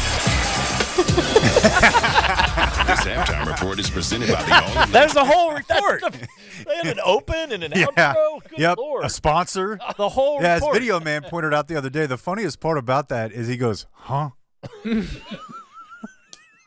Like he had to stop eating a hot dog halfway through. Okay, so they decided, you know what? Huh? Paul George. This team just kicked our ass like 3 series ago. Why am I even here? Number one, I watched the first segment. I could have told you Paul George would have nothing. Because why is Paul George on here? 100%. Draymond Green, I get it. I thought you He's had to go to entertaining. He's got some personality. Like, how about a guy that says something ever? I thought you had to go to like broadcast camp in Bristol or something, right? Or they like figure out which of you. Or like I they're swear like, to God, they do that. Well, who's entertaining in the post-game interviews? Who's got a little riz? You know, whose riz game is good? We need sizzle. Draymond for sure. Paul George never thought of it. What Anthony Edwards made? Like, Yeah, that'd that'd be fun? great. Yeah. Like, let's That'd get be him great. up there. Let's just get somebody that we've, CP3? throughout history, you've been like, there's a guy that's got a little. He'll say something. Yeah. Paul George. Anyway, so now they figured, let's go to the other end of the spectrum. Let's go to Kendrick.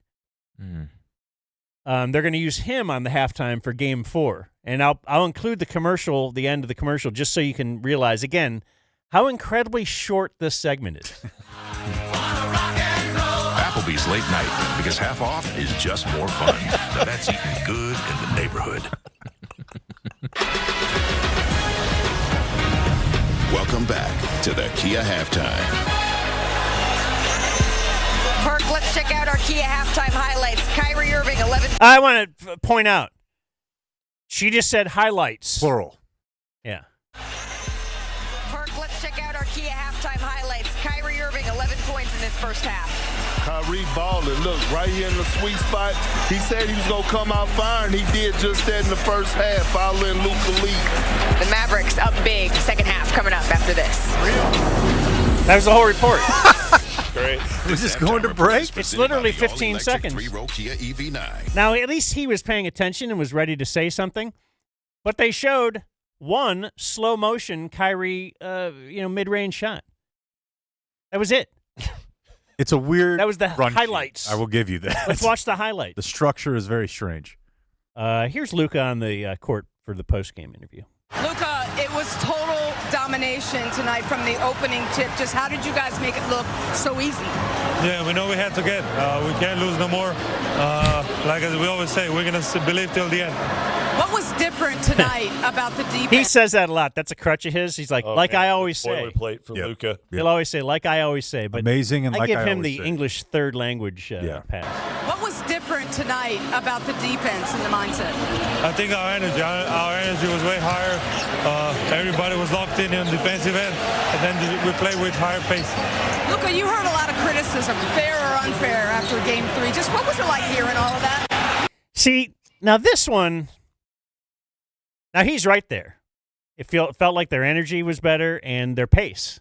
Like I think Luka looking to push is good, but maybe you can't do that as well if you are giving up a made shot. Yeah, it's tough to if you tough can get to that push when you're rebound, taking the ball out of the basket, push it right away. But this is almost like, hey, remember we're in this ESPN ecosystem, and our guy is the one who kind of criticized you, and like they have to make a story out of what we say.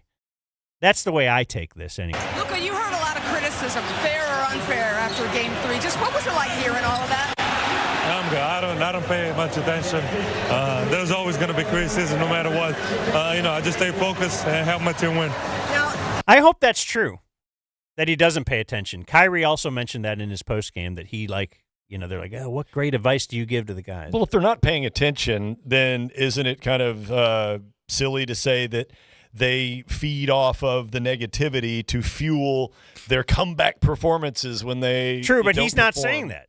He didn't say, hey, No, I'm feeding off. That's what Kid does. Yeah. Kid plays both sides of it. Yeah. Like, wow, we don't hear any of it, and we hear everything you say, and it just want to play back. Like, Kid does that all the time, and it drives me crazy. Can we also say, real quick, going back to that useless 25-second halftime report, if that is nothing more than a little bubble created by the network to shoehorn in another Kia mention. Yeah. That's all that is. Don't pull back the curtain too Well, yeah. far. And then it's a 5-minute break before and a 5-minute after. So Yeah. it's like, no, we didn't have a 10-minute break. We had a second. You have to force some fake content in there to, put it in the middle of the sandwich of the Kia bread. Yes. So it looks like, we're getting some real content here, but it basically Kia. That's all it is. That's all it is. This is just It's one not a win, service to but it us. feels like it could have been a statement win. How do you take this game and the momentum that you got here tonight? How do you take that to Boston for Game 5? We got to play the same way. We know how tough it is to play there. I know their fans, they're going to be loud, so we got to stay focused. We got to do the same things we did today. All right, thank you, Luka. Congrats on the win. Yeah. Not much there.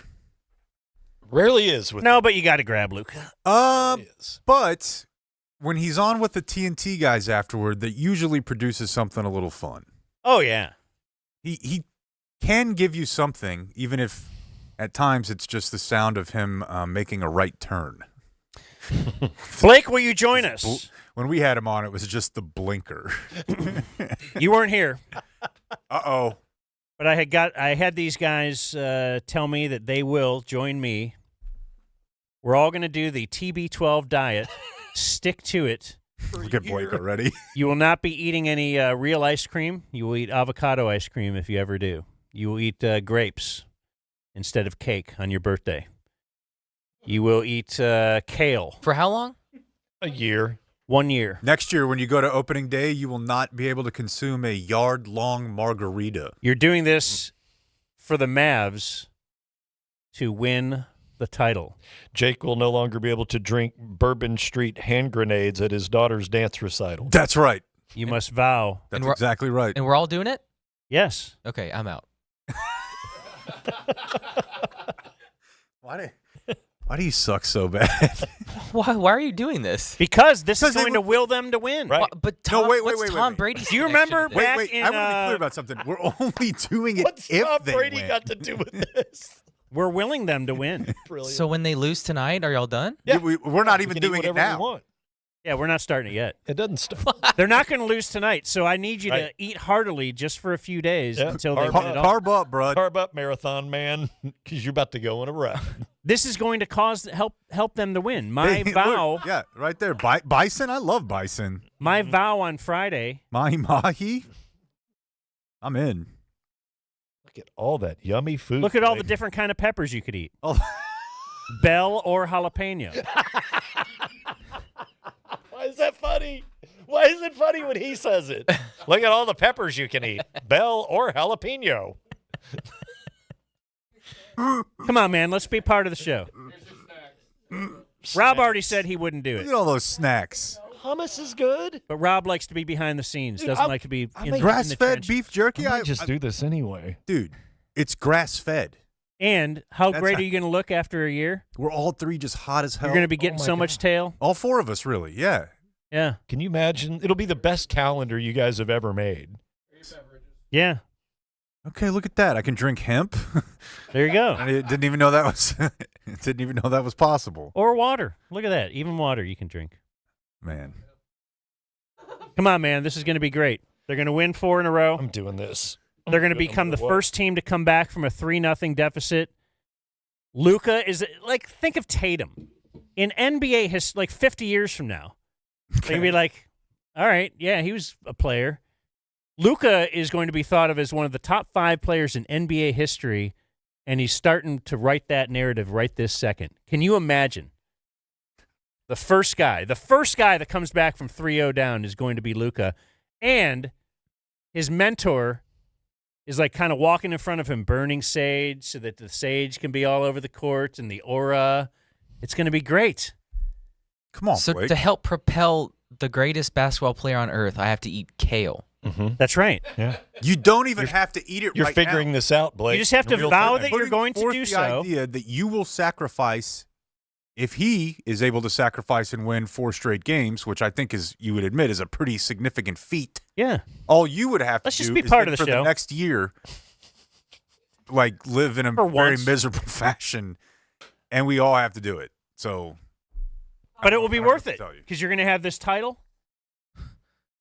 You've already got me over on the Kyrie bandwagon. And look at, by the way, leading it. You got this on the screen.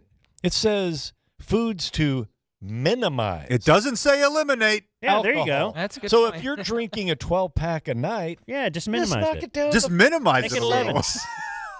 Just 6. That's minimization. That really is. Is that a word? I think so. Okay. Probably. Yeah. Man, I'm going to be so anti-inflamed. You're going to be horny and fit. Yeah. It's going to be great. It's rocked up all times. And Blake's not going to participate. Come on, man. Be a part of the show. And we're going to all look like Tom Brady, and there's Blake over there in his polo shirt looking like Paul Giamatti. Robson. It's not. If Come they on, get Blake. It's 4 not straight. bad. They got to win 4 straight 4 to do straight. this. Like, think of the odds. But if you say you're in, that might be what puts this thing over the top. Blake, come on, Blake, man. Blake. Almond milk guacamole. Let's go. We don't pay Rachel, so I don't think we should even put her on the spot here. All right, thank you. That's what I thought. You're in? Yeah, of course he's in. You knew this was- Minimize. It's just minimize, dude. Minimize the alcohol. It's hard for some. I get You're it. in for sure. Yeah, I mean, if y'all do it, I'll do it. Yeah, we're all doing it. Dude. Oh, say Oh, you didn't say I could have dill. Yeah. Hey, everybody. It's time to answer some of today's viewer mail. Womp. So you got that. Somebody mailed that other OJ shirt to my house. Wait, do I have to tongue kiss my son? No, we're leaving that part out. Yeah, we'll do that. You don't have to win the Super Bowl. And you don't have to kiss your son. Karate instructor doesn't have to sleep with my wife? Doesn't have, nope. Don't have to get roasted. Do you remember in 2011 where was it 2011? Yeah, I think I abstained. You did. From? Oh. From self-pleasure throughout the Mavs playoff run. Oh, 2 weeks? That was a big deal.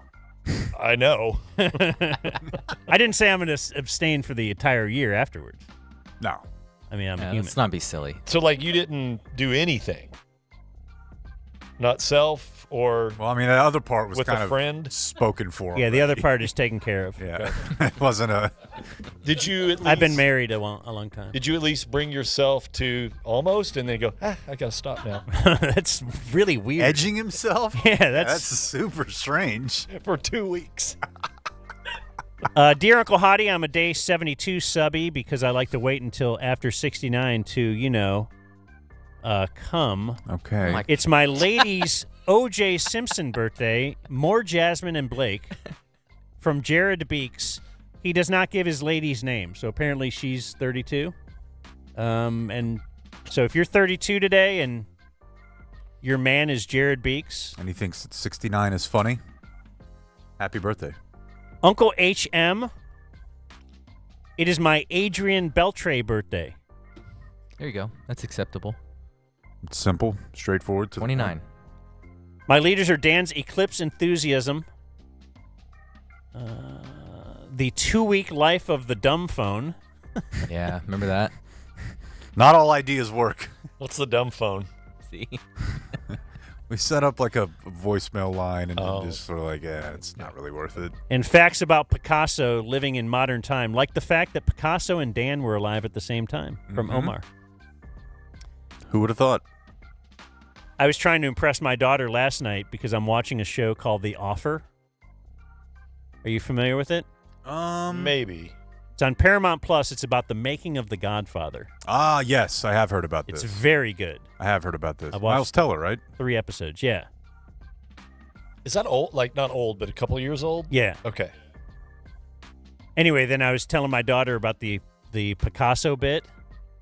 How'd that go I'm over? like, hey, when do you think Picasso was alive? And she's like, I just took an art class in France. Like an art history class living in France. So I'm pretty aware of that he wasn't alive in 1600. Yeah. I told her to go to her room and shut so up. you didn't do the You know, he saw the Dolphins go undefeated. Well, that's what I was starting to tell her about how he saw The Godfather and then saw. But once she cuts you off at the pass, like the second part of the bit is probably useless. Yeah. Yeah. I'd like to wish a happy Dirty Martin Brodeur birthday to my son, Michael Roop. He's a second-generation DF. That's cool. His leader is Jake's reliance on the verbal crutch like. From Michael Roop. It's gotten worse. I'm trying. You think so? I'm trying to stop it. I'm sorry. I don't know. I hate when somebody will point something out to me, and then I listen, and I'm like, oh, yeah. And there, I just Yes, of course. Okay. How do you stop? How do you change the way you talk if that's the way you've talked for a decade? What I used to do was, and this is foolish, but I would, and I'm glad you never saw this, I would put a Post-it note on my computer. So that it would remind you? Mm-hmm. You become mindful of it once you are self-aware that you do those things. Yes. And then drives you crazy, but then you can you'll introduce more pauses yes into your That's been our point all speech. along. I think Blake might have been the first one who pointed this out about Greg Olson. He has a very odd meter, and I think it's because he doesn't want to sound like he doesn't know what he's talking about. So he'll introduce these pauses, and then he'll go to the next point. Do you know what I mean? Mm-hmm. It's weird. Firing over a few dollars to get the shout out from my father, Morris Vester Johnston. He hates his middle name, so I like to bring it up as often as possible. I read this email about 4 times and thought, there's no way that that's actually his middle name. Vester? Is it a nickname for Sylvester? It feels like the sort of thing that Dan would say as a short word for investor, thinking it was cool. Yeah. That is cool. Got a couple. Write that down for Business Wednesday. Investor. I'm going to use that. On the phone with a couple vesters. Also, shout out to my father-in-law, Joe. Their leaders are Dan's Value Bets and Jake hating the birthday numbers bit. More intern from Philip. Wow. I feel like intern Rachel is polarizing. Oh, is that so? Some will say more. Some are anti-intern Rachel. That's the way somebody that's good on the air should be, right?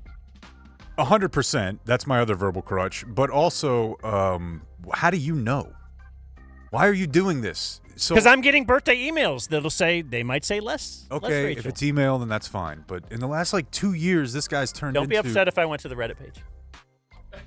I learned from him, right? So at the start of my career, I was way too invested in what people thought about me. And time again, this guy would say, it doesn't matter. He's the king of I don't give cares? a fuck. Yeah. And I eventually internalized that, learned it, and then we got sued, and I said, I don't want to see any of this. And I've followed through on that. And now he gets up and checks. He's got a Google alert for his name. He's checking every single social media site. He's got a Reddit burner. Yeah. Damn. It's insane. I'm posting on there. Yeah. Jake sucks. I'm posting more Dan. I appreciate it. I think it's because he's now. But it's just weird that he turned into this person. Well, it's because he now works for himself. He's the owner. He works for himself. He's the owner of the company, and he wants to hear what the people want. Speaking of Kanye, Right, Dan? that used to be, Jay got famous for that a couple times. Like local write-ups. Jay would go on there and just straight up battle on Yelp. Oh, really? Like if somebody had a nonsensical bad review, Yeah.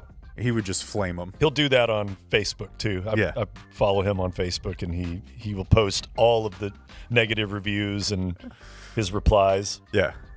I feel like my Great. buddy Travis Heim went to that same school where they just, why not? You already had a bad time. Now So I'm should we embarrassed. get into the Reddit page and just start firing away at people? I don't want to do that at all. But if you want to, you're free to. Why don't you do it? No, I don't. Video I don't Man post. seems pretty all over the. Yeah, let Rachel do it. I just like to. I'm a voyeur. I want to sit in the corner. Yeah. With what's his name? Does he know what I'm thinking? Falwell Jr. He does know what I'm thinking. Of course he does. Come on. Day 120 DF from Andrew McCraw. He says, yesterday was my Ray Allen on the Heat birthday. This is a great bit, Jake. Calm down. Okay. The highest WAR for an MLB player wearing my age number is Randy Johnson at 101.1. Damn. That's insane. Let's see. Dan, I also flew to Paris recently. The airport is the worst airport I've ever experienced. I never want to fly there again. What's with Europe charging money to use public toilets? Is that done? Yeah, well, I mean, with a lot of places, you at least you can't just go in and use their bathroom. I recall going to McDonald's or a coffee shop or something, and there's a code on your receipt. Oh, interesting. So you can't. So even if you just walked in there and that makes sense. Why not? Why doesn't Starbucks and everybody do that when they say you have to buy something? The code? Yeah. Yeah. Do the code thing. Yeah. It works. Bathroom doesn't work otherwise. You know, I got a code on my door, the office at my house. I did not know that. I got it put in when. Yeah, remember I told you I locked it when Trey was there. Oh, that's right. Yeah. Okay. I got it put in because A1 Locksmith hooked us up. We did the front and back door, and then I said, "Hey, while you're here," like my brother was visiting with his kids a week later. I was like, "What if you just put one up there on that door?" And they're like, "Oh, okay." Weird. And then I could just lock it and. Really don't usually put these on interior doors. My grimy, it's an outdoor thing. My grimy little nephews couldn't get into the den. Smart. That's how much he hates them. Smart. More Julie, more Sarah Hepola, and more Blake. That's from Andrew. Why are we scared of Reddit people? I'm not. No. But do you understand? Like, you can get in a Twitter fight with somebody or say whatever you want, but there's something about Reddit people that I'm kind of afraid of. They seem smarter, don't they? They definitely seem smarter. I think it's that they're very online. But they can be. They're even more online. But they're more mean. Like, they will rip you apart on Reddit and in a way that they won't do on more public platforms. The reason that I don't really look at that stuff anymore is because most of the time when I do and it's something negative, I'm like, fuck, they're right. Yeah. You know, the few times that I've seen it, they're usually on point. Like, yeah, that one tracks. And Rob, I have one VM picture I wanted to use. This is Uncle Hottie. As strong DFs, my husband and I could hardly believe our eyes when we saw that there is a Chisholm Trail in Wichita, Kansas. We instantly thought of you and, jizz.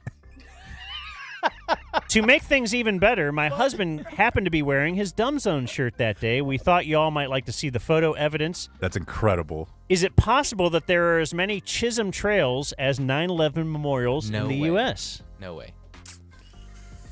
Well, it's an interesting one. I don't know. Husband and I thought of you and jizz. She signs off with what?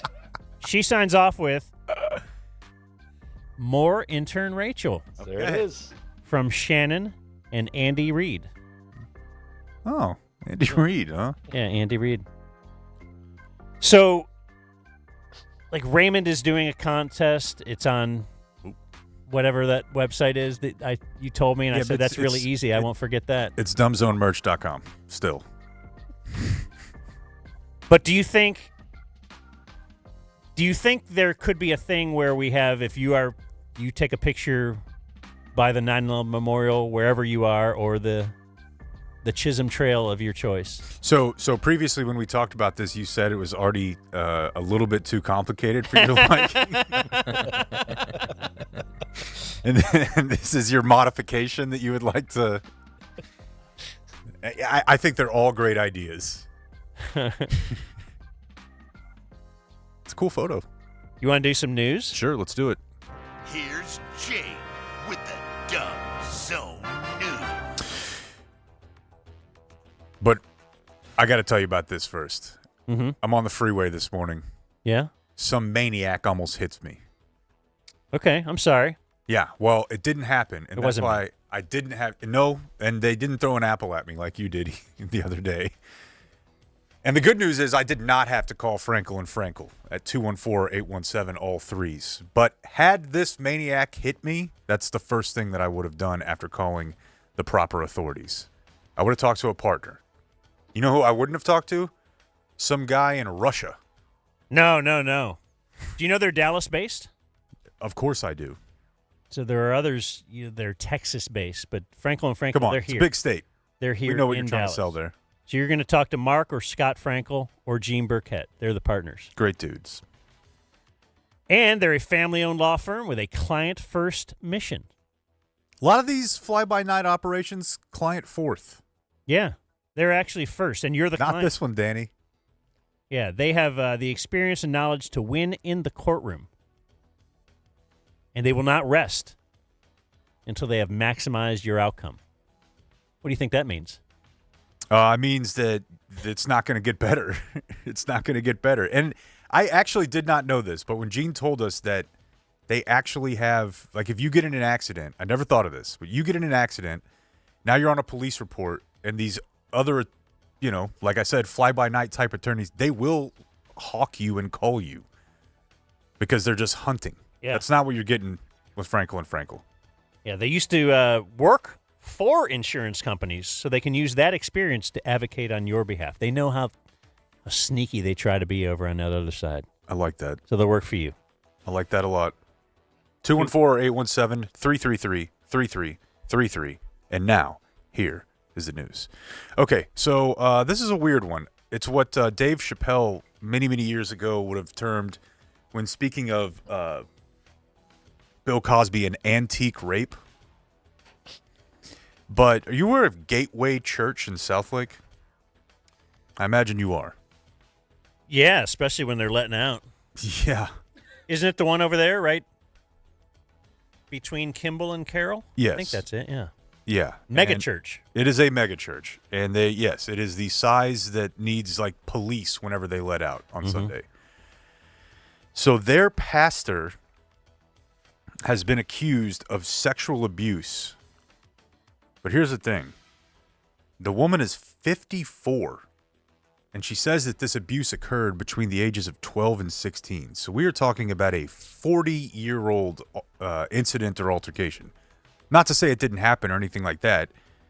It's just... Didn't he kind of acknowledge that it did, right? I thought they had some kind of statement. Then you know more than I do, which is unfortunate he for the guy addressed presenting this. the news. I didn't read it or watch the video, but I know that he did on camera, I think, address this. Okay, yeah. Yeah, okay. Kind of like, He said, the statement that the church put out said that he's been open and forthright about a moral failure he had over 35 years That's ago. right. Yeah.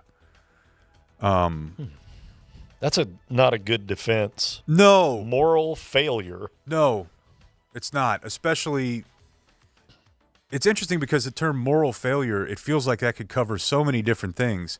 Like cheating on your spouse, perhaps. Okay, whatever. Maybe having sex with a 12-year-old, I feel like moral failure doesn't really cover it. Yeah, I was trying to think of some That's other like things. a crime. Right. Moral failure doesn't always I thought they have were to giving be me a illegal. a $1 bill as change, and they gave me a 20. Yeah. And then I just kept it. Yeah, moral failure doesn't always have to be illegal, but all illegalities are moral failure. Exactly. Very square rectangle. Hey, I asked for a water and I got a tea. I had a little bit of a moment of moral failure. Not the same as having sex with a 13-year-old. Yeah. It just feels like you should have to, quit. Even if it happened 40 years ago. Because I've done a bunch of really messed up stuff in my life. But I can promise you, nowhere in there was anything close to I was preying upon a child. So you've had moral failures? Daily. Hourly. Mm-hmm. Hourly. But this one feels like the sort of thing that nobody can really take your word when it comes to telling them how they should be living their life. And that's basically what religion is, right? I mean, they're providing you a guide for how you should live your life. Well, if you're the type of person who has it somewhere in you to have sex with a 12-year-old. Oh, so you're perfect, huh? I was trying to do my Jason Kidd. Nobody in this room is perfect. because it was kind of a weird Trump's like on Quaaludes type voice. I wasn't really sure where he was.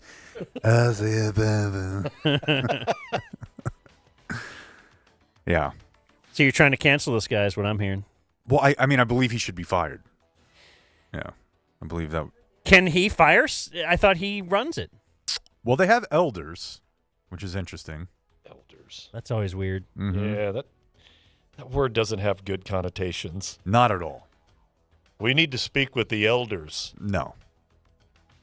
I feel like the elders are not the type of people to run you. So he said it was kissing and petting, not intercourse. I wasn't going to put that up there, but thanks. It was when he was like in his early 20s, right? Yeah, and I think he was staying 12. with the family. Yeah, bad bit.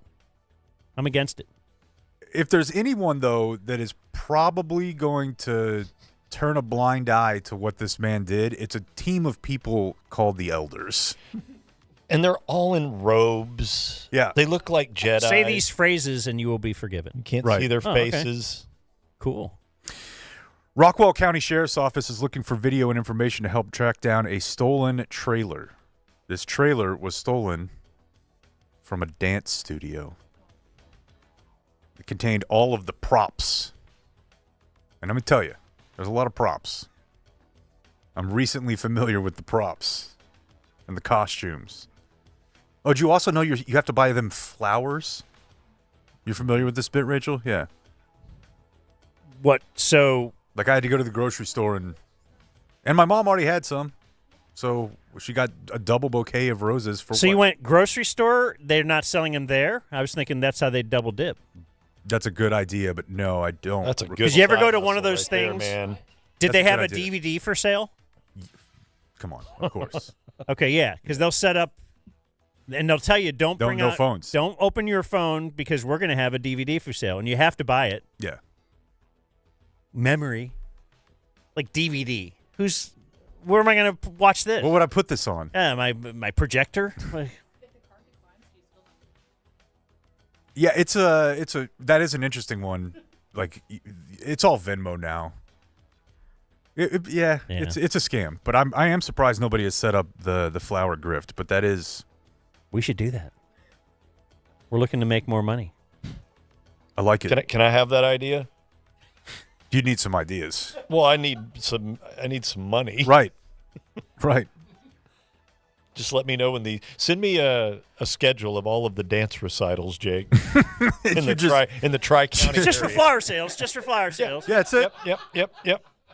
It's just a business. I'll just go raid Trader Joe's and just charge double. It is kind of funny. Like I think I told you this last year.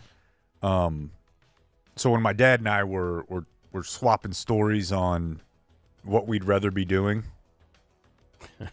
than being there for another 2 minutes. And taking on 88 cannon fire.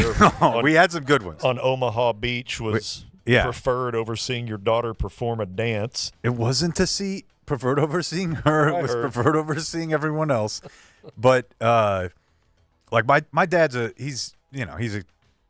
I wouldn't say he's like a conservative, but he's certainly not what I would call progressive.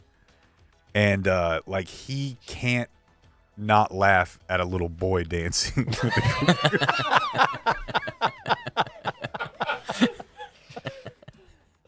I always knew he was funny. Like so, because most classes will have 10 to 12 girls, and the boy who's usually honestly like a phenomenal athlete. Like what they're doing is phenomenally athletic. Could be a yell leader though someday. But they're also wearing the male version of whatever the females are wearing, and sometimes that means that they're dressed like a little bumblebee. And my dad cannot handle that. He's not yet. Still not mature enough. No. He's giving me the elbow. Hey, man. Hey, check that out. This fucking kid's a bee. I'm like, I see it, Dad. He just can't. He can't process it. It's like Blake's grandpa with the HIV medicine commercial. I could be on Blake's golf trip right now on a Beatles circle jerk, and I'm here watching this goddamn kid dressed as a bumblebee. Oh man. And then a restaurant on Farmers Branch. I think we've actually heard from people who work there. Barrel and Bones say that if Dan's prediction comes true and the Mavs win in Game 5 on Monday night, everyone eats for free. So they're trying. This is a brilliant move, right? You go to dinner there tonight, and you just rack up a tab because you have to stay until the end of the game. So wait, if they win tonight? Yeah, if you're there tonight, they don't have to win the series. No. It's just tonight's game. And you have to be there when it happens, and they will basically. Do you remember some bar did this for one of the? Was it the baseball? Was it? I can't remember. Yeah, it might have been one of Jerry's bars, maybe. I can't remember. Maybe it was football. Green Bay against the Cowboys. Yeah, I think actually that was okay. The Green Bay bar. And genius move though. Yeah. Yeah, and then so you get your okay, that's great. So I mean, it's a 7:30 tip. The game will be over by 10. You know. So are they actually rooting against the Mavs? It was the Green Bay bar watching Monday Night Football when Aaron Rodgers got hurt.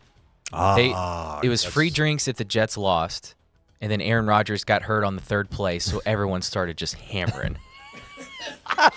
That's awesome. And then the Jets won. Of course. Yeah. Yeah. Okay. That's awesome. So yeah, it is. It's an interesting dynamic though. If you're there tonight, like with each made three, you're like more cheese sticks. Like, are you just getting a little bit more confident as the game goes on, and then you just start ordering more and more and more. Let me get the to-go desserts. Yeah, exactly. Yeah, I feel like we've been there. Have we done a show there? We had a meeting. Yeah. Oh, we had a meeting there. Okay. That's right. A lot of meetings. You know what? We've had more meetings in the last year than we've had in my whole life. 10 years prior to that. Yeah. All right, there's your news. Ooh. The dumb Got him. You get me every day. Why is this so? No, a couple times you've been quick on the draw over there, and I don't like it. He never sets up the news conclusion. No. And he says it super fast. And that's the news. Oh, I know. There's a reason for that. He's a bad guy. Yeah. Are you talking about moral failures? He just failed me morally. Just wait for this Reddit post in like 2 hours. Oh no. What, when I'm posting? Yeah, when Dan hops on his Jake burner. always abruptly ends the news, and I don't know why. I should get in there and just start bitching about you typing guys. Away. Hope the Mavs lose so then have Balis back again. More important host of DZ69420. Yeah, it's gonna be Braces 69. Yeah, Braces. Oh God. How about a 69-year-old with braces? You in? No. Today is Monday, June 17th. It's the. I don't usually tell you what day of the year it is, but it's the 169th day of the year. How exciting is that? It's super exciting. On this day in 1928, Amelia Earhart became the first woman to make a transatlantic flight as a passenger. That's the one that drove me insane. Yeah, go ahead and reduce the importance of this monumental occasion, Jake. Well, she didn't pilot the flight. She did in the future. Yeah, but this one, when just it was passenger. included in my daughter's book of women leaders throughout history, this is the first thing that they put on the note. And I remember reading it and being like, so you were basically a flight attendant. Like, you didn't fly the plane. Is that kind of like the first? Sorry, Rachel. The first guy to scale Mount Everest? Yeah, like he had a Sherpa with him. Probably more than one. Who had been Sherpa. up and down a dozen times already. Yeah, like it's exactly the same as when like people came to America and thought they had discovered it. So they're in this. And they're like, oh no, so we here's live the here. author's problem. The author is like, I just named this book 10 Great Women, and I'm trying to find the 10th. Oh my God. Yeah. Gonna have to cast a wide net. I mean, here. I got Harriet Tubman. Yep. I got Rosa Parks. See, the other it was funny too because they included Hillary. They included Geraldine Ferraro. They included Hillary. And I was like, yeah, most known for losing the most winnable election of all time. Yeah, like even Biden. Your fuck-ups resulted in Donald Trump? They hated you more than him. Yeah, how is that possible? And that was in the book. It's like, she ran for president. I'm like, well, that didn't go well at all. I'd have put Monica Lewinsky in there. You should. Relationship to MIT. For saving that dress. On this day in 1994, after Also, it's funny that Amelia Earhart died because she got lost. Oh, is that right? It's pretty much like she true. wouldn't ask for directions.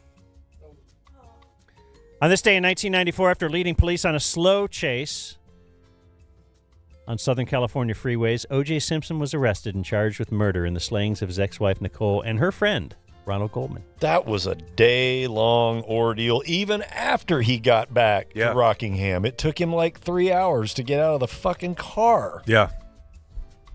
But me and Marcus Allen went over to see Nicole. He was found not guilty. So Blake, it's true. What? He was found not guilty. Yeah, that's true. Yeah. How are you failing me on? Have you done a tour of that area before, Jake? I've not. I was curious if you ever walked over in those neighborhoods. Now, did they tear down Nicole's house, or is it still there? Oh yeah, I wonder how you haven't been there.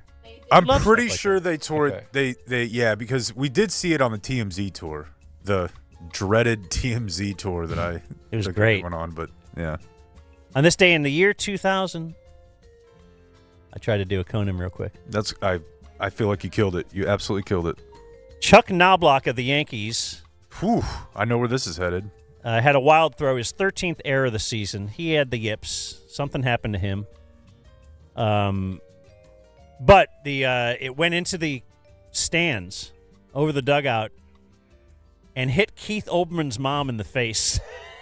It's a really funny historical Mad Lib that has always tickled me a little bit, because I don't really want to hit anybody's mom in the face with a baseball, but if there were a list of people, Keith Olbermann would be on it. See, that's your moral failing right there. Or Hitler. I would hit Keith Olbermann's mom in the face with a baseball before Hitler's mom. Wow. Yep. Yeah. Not a fan. Famous wedding on this day in 1977. Joe Biden married Dr. Jill Jacobs. I don't know if she was a doctor. She was 26. He was 34. Still not.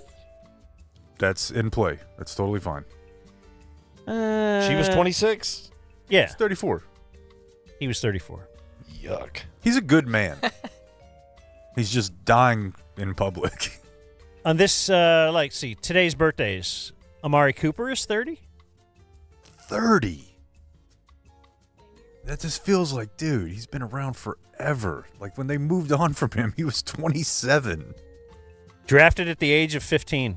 No, I think you've exaggerated the story just a little bit, but you're on the right track. Former Mav Popeye Jones, 54. Big fan as a kid. Isn't his son NHL player? He is, Seth Jones, yeah. Who? Former Indian Joe Charbonneau is 69. Do you have a history? He was Rookie of the Year when I was a little kid. And he was wild. The big thing with him was he could open a beer bottle with his eye socket. Somehow that's extremely Cleveland, even though I imagine this person is not from Cleveland. And I think he was out of the game within a couple of years. No way. And in fact, he was a minor league player for the Buffalo Bisons when they filmed the movie The Natural. Okay. And he was one of Robert Redford's teammates. Those are some super good facts. You're going to impress a lot of people at parties this week, Dan. Venus Williams is 44. She's the not hot Williams sister. Not true. Barry Manilow is 81. Don't get it. Never got it. Newt Gingrich is 81. Divorced. It's on the list already, Blake, so you don't have to worry about it. Still like to read it. He disputes this, but the report was that... Is it a fun one for you? I love this one. He informed his wife that he would be leaving her at the hospital while she was dealing with cancer. So he went to the hospital to tell her, like, hey, Doesn't look like this thing's turning around on you.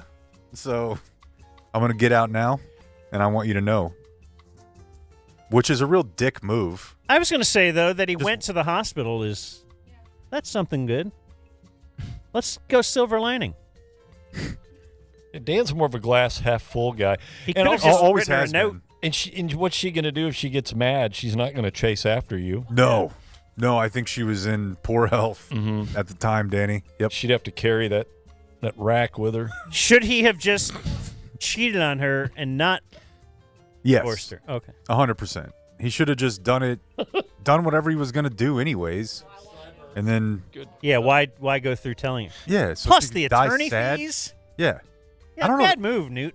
Thank you. I convinced you that Newt Gingrich might be a bad guy. Yeah, just because it's just not logical. Joe Piscopo is 73. John Grease is 67. He is Uncle Rico. Wow. Not much else. He's been in a million things. For real. Yeah. Oh, yeah.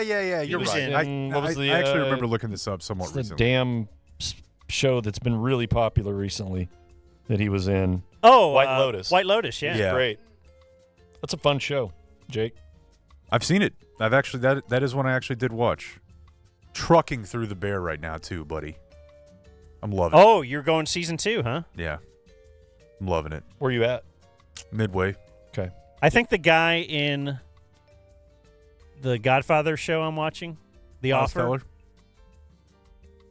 the lead guy kind of has a face like the lead guy in The Bear, kind of a smushy,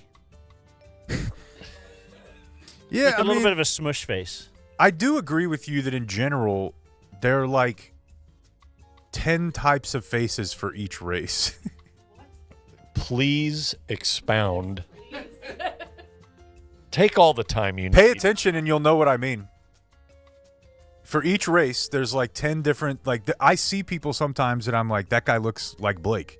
He doesn't really look like Blake. He just has the same type of face as Blake. Or Dan. Or me. And I think it happens with women too. Now that this information is out there in the world, you're all going to be hearing a lot more and more about it in the coming days and weeks. But you're basically describing what I'm talking about. Miles Teller and Jeremy whatever don't really look alike, but they have like a similar face. Right. They both, yes. So there's something to what I'm saying. Like Danny and I kind of have the same general structure of face. I mean, look, there's only so many options unless you're deformed. There's 2 eyes. There's a nose. Yeah, see. There's a mouth. You got to look at these 2 actors ears. side by side and you'll understand. Eventually, you're going to get some similarities because there's probably a finite number of ways you can configure these things. Did you see the before you start seeing redundancies, right, Jake? Yes, and I'm the one who's brave enough to have pointed that out. You're almost saying that there's like 10 different templates, though. Yes, that's like exactly there's 10 what stamps. Yes. Like building a house? Yes. Like, did you see the chick online that looks exactly like Russell Westbrook? No. Did anybody see that? No. Search it. Russell Westbrook. You're going to go nuts. Sure I will. Nuts. I can't wait to watch. You are. And I'm saying that for Blake, the guy who doesn't go nuts over anything. Thank you.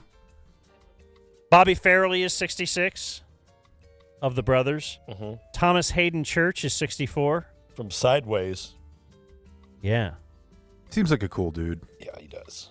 Greg Kinnear is 61 from The Soup or Talk Soup. He did that show? Mm-hmm. I didn't know that. I think was he the first to do it? He might have been the orig. Will Forte is 54. Hilarious. Awesome. Yeah. Kendrick Lamar, 37. Damn. Remember when you introduced me to him, Jake? That's right. I was like, oh my God, this is amazing. My daughter's really into, I think I told you guys this, but she's really into They Not Like Us. It's like her favorite song right now. It's not that interesting of a note, really. Probably just move on. Take it, Dan. I'm searching for the female Russell Westbrook. Yeah, I couldn't find her either. Try on Twitter. There you go, yeah. Holy shit. Did I say it? Are you going nuts, Blake? Yeah, she looks like she could brick a couple threes on you. This lady just wrecked my team's cap sheet. She looks exactly like Russell Westbrook. What's going on with her? Okay. Okay. It is? Good. That was? I don't want to hear that. Yeah, man. It has to be. That was too much. Dan got She's ball real. sacked. I'm just very glad. Don't give me the original. Oh, come on. She's white. It's just How did I do that? She Damn looks it. nothing like Russell Westbrook. Nope. There's Damn it. I got Dude. ball sacked. Dude, who sits down and sees Listen. this video and says, let me make her into Russell Westbrook? Listen, I'm worried about myself. I'm worried about where society is headed when it comes to my daughters, but I am real worried about him. Who, Dan? Yeah. Like if we're The mustache. awesome. on. if we're gonna keep working together for the next handful of years, like I've been ball sacked less than you lately. that is okay. Lately, you might have make the window small enough, but this stuff, this deep fake stuff, this AI stuff, I think you're in trouble. You could see the cheekbones, though. Yeah, you could see where somebody originally thought. Okay, of but Jake, let's go back to step one when he thought the Brady Jugs video was real. it. Dude, Or the Brady it's hole-in-one. Tom Brady. Okay. It's can not do that it was anything. Tom Brady. It's that it's a jugs machine. It doesn't work backwards. It You guys can't don't even fire know a how Doesn't have a football. reverse switch. He's so accurate. And how about this for some full circle? Jerry Falwell Jr. is 62. Does he have a Kemp spin? Moral. He had some moral failings. Yeah. Yeah, quite a few. Manny. Wasn't his name Manny, the pool boy? That sounds right. Born on this day, now dead, Art Bell. Don't doubt me. Oh, man. He was ahead of his time, wasn't he? Great. I've read a book of his. I used to listen to him all the time driving back and forth from San Marcos. He moved to like Manila. Is that right, Video Man? Okay. But he was doing his show from like the Philippines or something at some point. What, to escape the feds? I mean, he would definitely sell it that way of like, I know too much. I've got to leave the United States. And you were like, oh, man. Fuck, he does know a lot, so that makes sense. This checks out. His show is so good, man. So You could good. just sit there by I'm himself sad I was never a listener. and talk. The theater of, oh, God, it was good. Also born on this day, now dead, George Cormack. He invented Wheaties. Pretty Ruth Wakefield. spare, She if I'm being invented honest. Yeah. the first chocolate chip cookie. It says here. Ruth Wakefield. Okay. Didn't both of those things exist independently? Yeah. Ruth is on one again. She's putting chocolate chips and cookies now. Yeah. Like what? Lost her damn mind. And Otto Hitler. He is Adolf's brother. Who I would not hit with a baseball. Died on this day, still dead. Oh, I forgot Rachel's a member of the tribe, and that's why all of this You is chose landed. Keith Olbermann's. Keith Olbermann is a mom. bad person, but for Rachel, I would hit Hitler's mom with a baseball instead of his mom. You've really changed your tune in about 15 minutes. Yep. That's how it goes. Forget who you're around sometimes. Died on this day, The still women jokes dead. all still stay. In 1631, Mumtaz Mahal, the Taj Mahal named after her. She died during childbirth. She was 38 years old. She was delivering her 14th child. That was a really weird sequence of things when you said she died during childbirth. She was 38 years old. I was like thinking that she had gestated. How does someone die during childbirth despite being 38? 14th? Trying to But do the math here. When did you I don't start? think I ever knew that was named after anyone. That's interesting. Her death was ruled as a suicide. I'm out. You're just like, I'm out. Died on this day in 2015, John David Crow, the Aggie great. Mm-hmm. So they say. I'm sure he never played against the black man. It's unlikely. Died on this day in 2012, Rodney King. Died on this day in 2016, Ron Lester. You ever been beaten down by him? I have, and it was one of those moments. It's probably very similar to Mel Hall with you, outside of the pedo stuff, where you would be blown away that you could meet this person as an adult, and then they won't stop talking to you, and you just want to get away from him because he was Billy Bob from Varsity Blues. I don't know why I said it weird like that. From Varsity Billy Blues. Bob. Billy Bob. From Varsity Blues. From Varsity Blues, and he did a screen. We had him in studio, and then he did a screening for his movie, for Varsity Blues and his movie, which I believe he termed a faith-based racing action comedy. And then he did a Q&A afterward, and it was very clear that the only people in the audience who were asking questions were friends that he had brought, which was... I have no idea who this dude is. Billy Bob? You never seen Varsity Blues? No. You would love it. Oh, man. You mean Varsity Blues? Growing up where you grew up, Varsity Blues.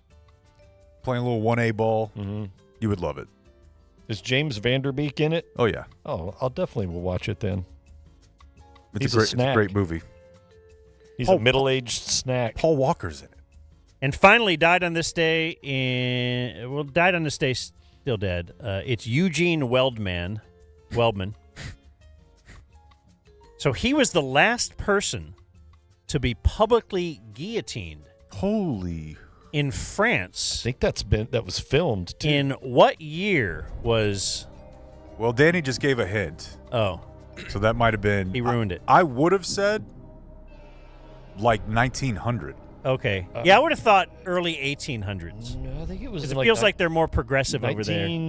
Like they were ending slavery earlier than us. Yeah, but they created that thing though. The guillotine. Yeah, I'm pretty sure. 1931. Blake, you want to play? It's a fun game. It's not really. There's prizes. It's 1939 actually. Okay. Did you guys start House of Dragon? Yes. Yes. Did you do it? The other one? What do you mean? Dragon 2, whatever. House of Dragon. House of the Dragon. Yes, I watched season 1 of Dragon 2. I rewatched season 1. Like I feel like it's over just 3 too days. much. Too much Dragon. No, this is good. This one's hitting, dude. It's really good. Did you rewatch season 1 to get caught up? I read. Okay. Like I just read some stuff, like and 2 weekends ago, I just took the time. Yeah, I got a lot of free time. Rolled through. That's what I've heard. 10 episodes of the first season. So last Dragon night 2. I was prime. This thing is going to be insane. Yeah, it's got the potential to be as good as the best seasons of Game of Thrones. Mm-hmm. It's just kind of weird because they like shifted time a little bit. Anyways, Has it got that hot Khaleesi in it or whatever her name is? No. Different Khaleesi's now. Yeah. Are they hot? What do you think?